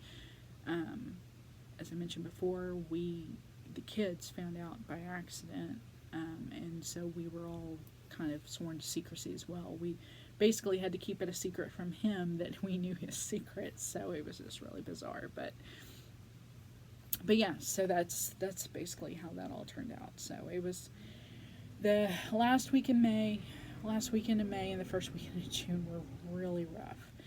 So in addition to that, if you all have been following along, you probably knew the company that I work for. We only go in the office a couple of days a week. We get to work from home most of the time. Well, the week before, leading up to Memorial Day weekend, that Tuesday or Wednesday, we started having IT problems. We were in the office on Tuesday, and a couple of us noticed some minor, things weren't working. It was just kind of funky kind of thing. But when we all got up Wednesday morning and try to work remotely, nothing was working. And a massive message went out to all the managers and supervisors that there was a major IT issue. They were trying to figure out the root of it, blah blah blah, but basically everybody sat tight. And so yeah, so we went the week leading up to Memorial Day weekend, 3-day weekend, and then the week leading up to or the week after, basically we all were either up at the office not able to do anything, or sitting at home not able to do anything because we had major IT issues. And by the end of that that following week, which that week between Memorial Day, the Sunday I lost my cat, and then the Saturday I lost my dad, that week, my boss was on vacation. She was in Mexico. So she was seeing all of this back and forth messaging, whatever, on her work device. And it was like, I'm on vacation, I don't care, and I don't blame her. But she came back. So my father passed away. She came back that next week. We were all back in the office. Well, I say all. We were still kind of back in the office, hit or miss, but still nothing worked. And nothing started to work until, I'm going to say, like the third week in June. Like that Monday, maybe the Thursday or Friday before, the 15th and 16th. But then Monday the 17th. But it was almost 4 whole weeks of like nothing working, and it was crazy because literally we ended up working the entire month of June at the office, and none of us were used to it. And every day you had to get up and get dressed and drive. You know, if you work like normal kind of 8 to 5 hours, you know, you drive an hour into work and you drive an hour home. But I kind of worked 7 to 4 to avoid peak traffic. So usually it's about 35 minutes there, and then probably like 40 minutes home. And it was every stinking day. And I cannot explain to you just how mentally and physically exhausting that was. By the end of, so this is the 7th. This past Tuesday was the 4th of July here in the States, so it was a pretty widespread holiday. I had off Tuesday. This was the first week that we were able to work from home. We found out last Thursday or Friday that they had most things back up and running. Thursday. It was Thursday, because what ended up happening was we all went home Thursday with our directions on how to get everything set back up so we could work remotely. I got home and nothing worked for me. So I came in on Friday, came into the office, defeated because I was so excited about being able to work from home that I couldn't. And worked at the office on Friday, which was fine, and put in a ticket to IT that whatever was supposed to work did not work for me. And basically, because Tuesday was a holiday, a lot of people were taking Monday the 3rd off, just because it gave them a 4-day weekend, you know, real quick, easy 4-day weekend. So nothing was still working, so I went back in the office on Monday. I did not take vacation, but a lot of people did. But it was really nice and quiet and really peaceful, but had to wait for somebody from IT. And finally, they got it working, and I came home Monday and was able to log on. Everything worked. It was great. And so spent the day, like basically Tuesday, even though it was a holiday, I logged on from home to make sure it was still working because I did not want to go back to the office.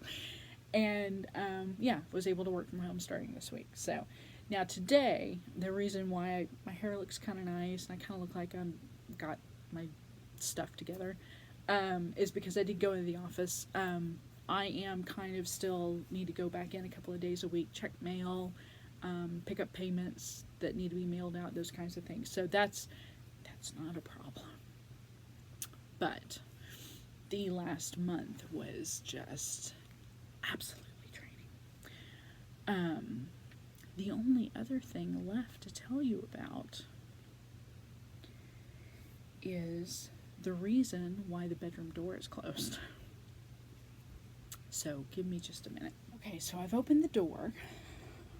We'll see what happens here in a minute. So I mentioned at the beginning that you would probably hear May outside meowing because the door was shut, and she's not used to having that door shut because she's allowed in here because she's a good kitty. She's in here. But shortly after, very shortly after we lost Kip, we knew May wasn't doing so well by herself. So we thought she needed a friend. So this is Astro. He's not gonna like staying here for very long, so I'm gonna have to. He is a bundle and a half. Okay, you can get down now. He will jump up here probably in a minute. If he does, we'll see what happens. But that's why the door was shut. He has been in here a couple of times, but he is very rambunctious. He is a kitten. He was born mid-March, so he'll be 4 months here probably in another week or so, 4 months old, but he is very much all kitten all the time, paws and claws.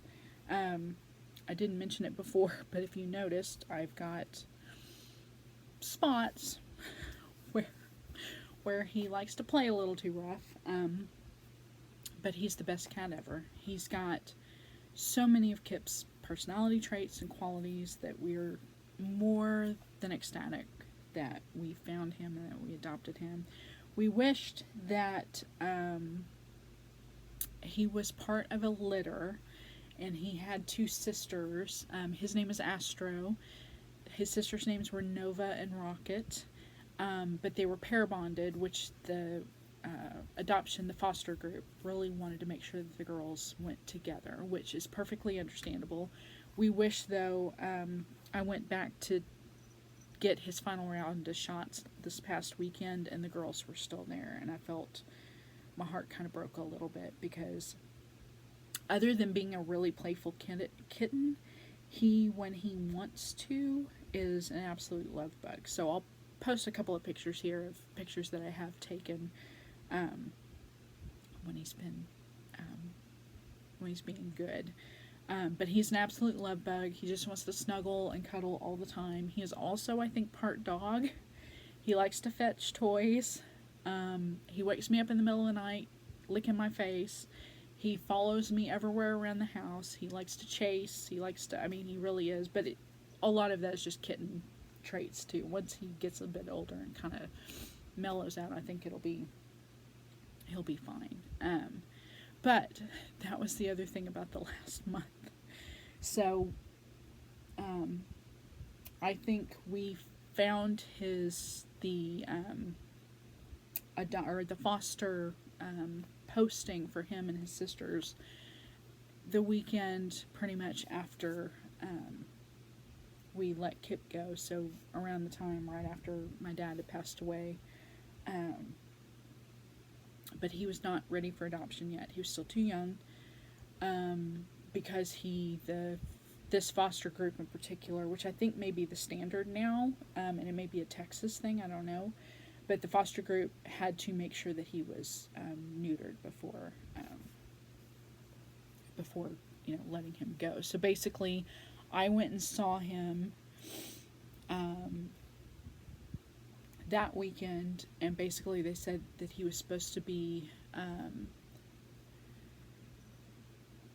have a surgery the week of June the 7th, that Tuesday or Wednesday, so the 8th or the 9th. No, that's not right.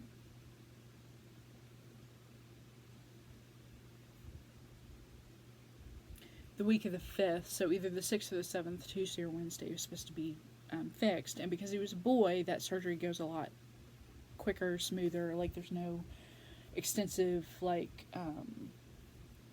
with girls there's a little more internal whatever, so the period of recovery is a little bit longer, but with boys it's pretty quick turnaround. So they said as long as everything went smoothly, we could come pick him up the 10th, which we did, which was the 10th, which was Saturday. The foster group has their little adoption hours on Saturdays. So that's what we did. We went and got him on the 10th, and Greg happened to be home that weekend, so he got to go with me to get him. And if I think about it, I'll put the adoption photo, because the group is on Facebook. photo here because he was still teeny tiny then. He's a bit bigger now. In 3 weeks we had to bring him back for his next round of shots, or his final round of shots. So that was just this past weekend, and so we're pretty much done now. Oh yeah, he's over here clamoring. Hey, do you want to say hi to the people one more time? He hasn't been in here for like the last couple hours. Oh my gosh, it's been a couple hours again. Oh my gosh. Hey, sir. He's doing all the things that he hasn't done before. Usually he comes over here and he jumps immediately. Jumps up here and then jumps up on the table. So I'm really surprised he hasn't, like, knocked y'all, face up. Hey, don't do that either. Okay, now I gotta be careful because he's... yeah. It's all claws. All the time. He's just a mess. He doesn't want to be held. And it's just because he's in, like, serious play mode. But anyway. Or he's in serious F around mode. But that's okay. You coming? Ow, ow, ow. There you go. See. Okay, you gotta get down. Alright, so that's it for me. It's time for me to say goodbye. Because if I don't pay attention to him, he's just gonna keep jumping up here. Oh, and one more thing. Just from a personal whatever. What's been going on. Are any of y'all familiar with the Conqueror? I cannot say that word. Conqueror. Challenges. I'm going to put a picture up here. My mother-in-law actually, back in April, when we all got together, was talking about she and a friend of hers were doing these together. They're online virtual challenges. They are based on miles or kilometers, either walked, swim, run, hike, whatever your method of working out. You can actually, I think you can do conversions for like yoga and weight training and stuff like that too, just to get in the whatever. But primarily it's meant to be travel, motion. Rowing, any of those kinds of things. Anyway, she had asked, my mother-in-law had asked myself and my sister-in-law if we were interested in doing one, that she would purchase one for us to get us started. And I had been looking at them for a while, but the deal was, the ones that I saw that I was really interested in were the Lord of the Rings challenges. But one, they're insanely long. I mean, like 100 plus miles. Actually, I'll tell you how long they are because it'll say on the app. But they're also rather expensive. And what I didn't realize was that because they were Lord of the Rings, or it didn't occur to me, I guess is the better way to put it, that, and if that's Astro, what it didn't occur to me was that the Lord of the Rings, in order for them to get the trademark or copyright, in order to do that, that it would, it costs more money for the licensing. So, they have a Return of the King bundle, or not bundles, but individual paths. And then they have a Lord of the Rings one. Let me see if I can pull one up. But yeah, so like for instance, Mordor is 282 miles. The Shire 145. The Fellowship is shorter. But there's a 98 mile one, and then there's a 680 mile one. There's Mines of Moria. That's only 40. That's not so bad. I might look at that one here in a minute. But anyway, kind of show you. You get these little medals.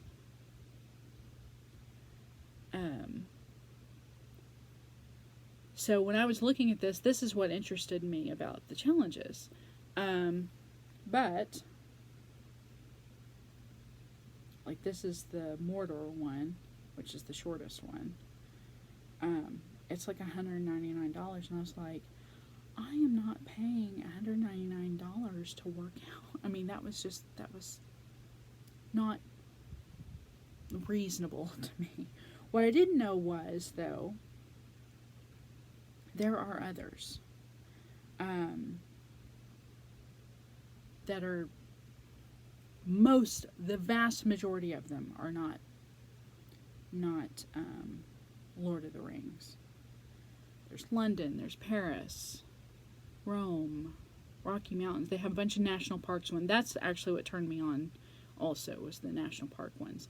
But basically, so for each one of these, the miles you see are based on like the West Coast Trail. That's a trail along, Canadians help me out. I'm almost positive it's Vancouver Island, but it's the western coast of that island.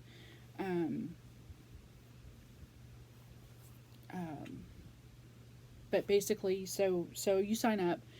The regular ones are like $30 or $40 or something, so much more reasonable. I mean, still kind of pricey. I mean, that's just, $30 or $40 that you're throwing at a virtual race or virtual challenge or whatever. But so she told us that she would pay by our first one, and I was kind of like, okay, well, I don't want my mother-in-law throwing down $40 on something that I want to make sure that I can accomplish. And the other nice thing is the length of challenge. They go anywhere from, like, I think the shortest ones that are set are like 18 or 20 or 25 miles, all the way up to, like, I mentioned like 400, 600 miles, 1,000 miles, whatever.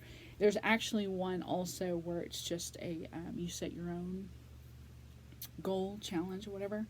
You set your own miles or kilometers, which is great, because then, you can set it for whatever. I don't know if there's a minimum, like if you can set it for 5 miles, or you have to do at least a minimum of, 15 or something, I don't know. Anyway, so before I had her buy one for me, I wanted to see if I could do it myself. So starting in May, I knew I needed to start getting on the treadmill anyway again. It's good for my mental health. I needed to lose weight. Also, we have a couple of step challenges at work that if we complete the challenges, we get bonus funds added to our HSA. One of them's in June, or was in June. The other one will be coming up in like October, I think, September, October. October. I'm almost positive, because I think that's safety month or whatever, also at work. So anyway, so I knew the June step challenge was gonna come up, so I wanted to see if I could meet the step challenge in the month of May, so that when I signed up for it in June, that I could achieve it. So in addition, I thought, well, it'll be kind of fun to sign up for one of these Conqueror challenges too, because it means if I can do this on my own, then I can do the step challenge, and then I can also accept my mother-in-law's invitation to purchase one for me. So the first one I accomplished was the Yosemite one, and both of these that I've done so far. So this was my May. They're kind of nice. They're really, really heavy. I mean, they're heavy. This one, each one of them kind of has a different, like, interactive feature to it. This one's meant to look like a camera. Like, there's like a little fake lens there. But old school, like, old camera. But this also has a little, like, viewfinder of Half Dome with a little person up there. And then it's got a little thing about Mount Ansel Adams. And it just snaps on here like a magnet. But anyway, so I did this one in May. So then, of course, our step challenge in June, I thought, okay, well, I'll sign up for another one. So I did the West Coast Trail. And this is meant to look like a compass. It's got, like, the working parts or whatever. And then it's got the little lighthouse scene on the back. And again, very, like, heavy-duty, like, sturdy, or not sturdy, but heavy-duty metal. So this was... Yosemite was May, West Coast Trail was June. I think I'm going to do just this one more. So my mother-in-law did buy me my third one. She basically, I guess there's a feature where they can buy just a code, and then you can assign it to what challenge you want to do. So the third one I'm doing is the trek to Petra, which is the ancient ruins, Petra. If anybody's seen, the reason actually why I wanted to do this, or this particular one, was because Nova, I think it was Nova, had just done an episode on Petra and the architecture and stuff a few weeks ago, and it was on, or I watched it a few weeks ago on YouTube. It was released on YouTube. So that just kind of got me motivated, and it was another kind of like 40-mile-ish one that was kind of short. So I thought, okay, I'll do that one. So I think after this third one, I'll probably be done. But I am kind of curious if anybody else out there is doing them. I mean, I knew of them. I knew of them for quite a while. I just didn't know anybody else that was participating until my mother-in-law mentioned her and her friend were doing them together. And I know that's what the idea is kind of to build a sense of community, like people do. Like, you look at the map, I'll kind of show you my current one, just so you can kind of see.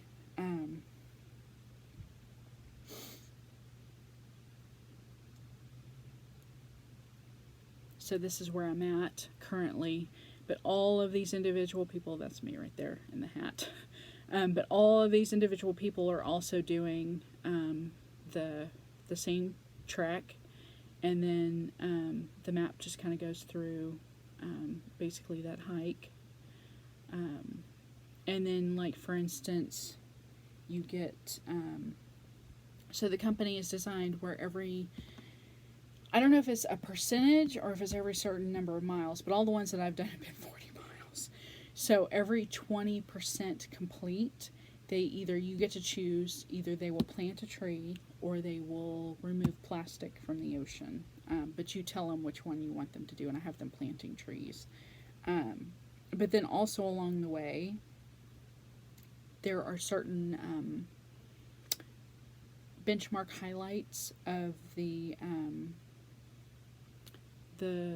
trail you're on. So, like, this is it sends you like these little digital postcards that kind of tell you about where you're hiking, what you're seeing. So this one has to do with the camps and all the little unique natural features along the way. So it's really kind of exciting, kind of interesting. The West Coast Trail one, I've actually physically been to Yosemite, so the Yosemite Trail one was like, oh yeah, I remember, the Wedding Chapel and Bridal Veil Falls and the Half Dome and all that kind of stuff. But the West Coast Trail one was actually one that I was like, okay, I actually want to visit this one. I actually want to do this trail because it was absolutely gorgeous. Petra, I don't know that I would ever go and actually visit Petra. Don't get me wrong, if I ever had the opportunity to visit, I absolutely would do it. But I don't think that's an achievable, or that's not something that I would go out of my way to try to visit. I guess I'm perfectly fine watching Nova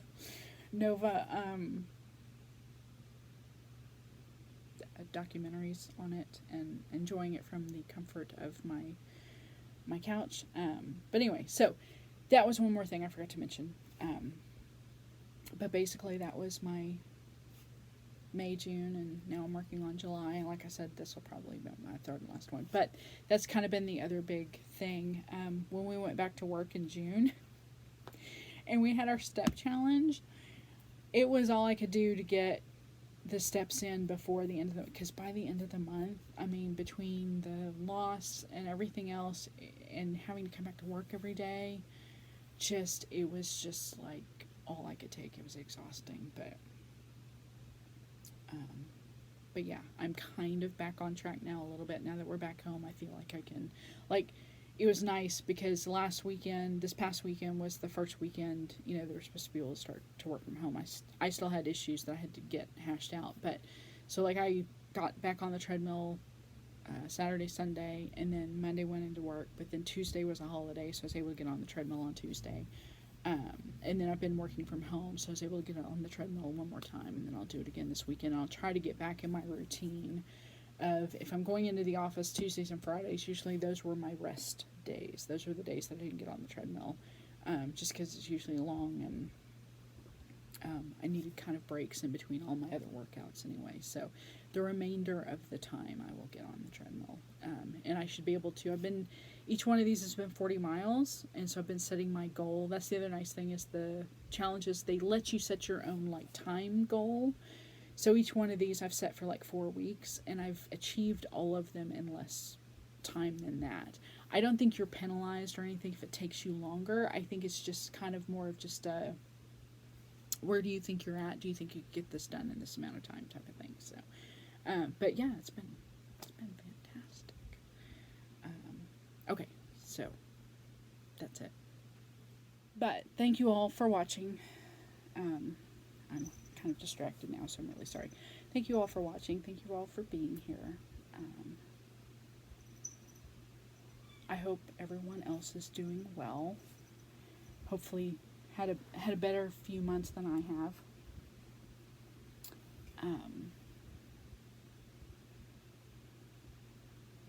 Hopefully, I said this the last time, but hopefully it won't be this long before I see you all again. Oh my gosh. Hopefully life does not throw me any more curveballs. That's all I want. I want the second half of this year to just be chill. So, with that being said, take care, be kind to one another, and I will see you later. Love you all.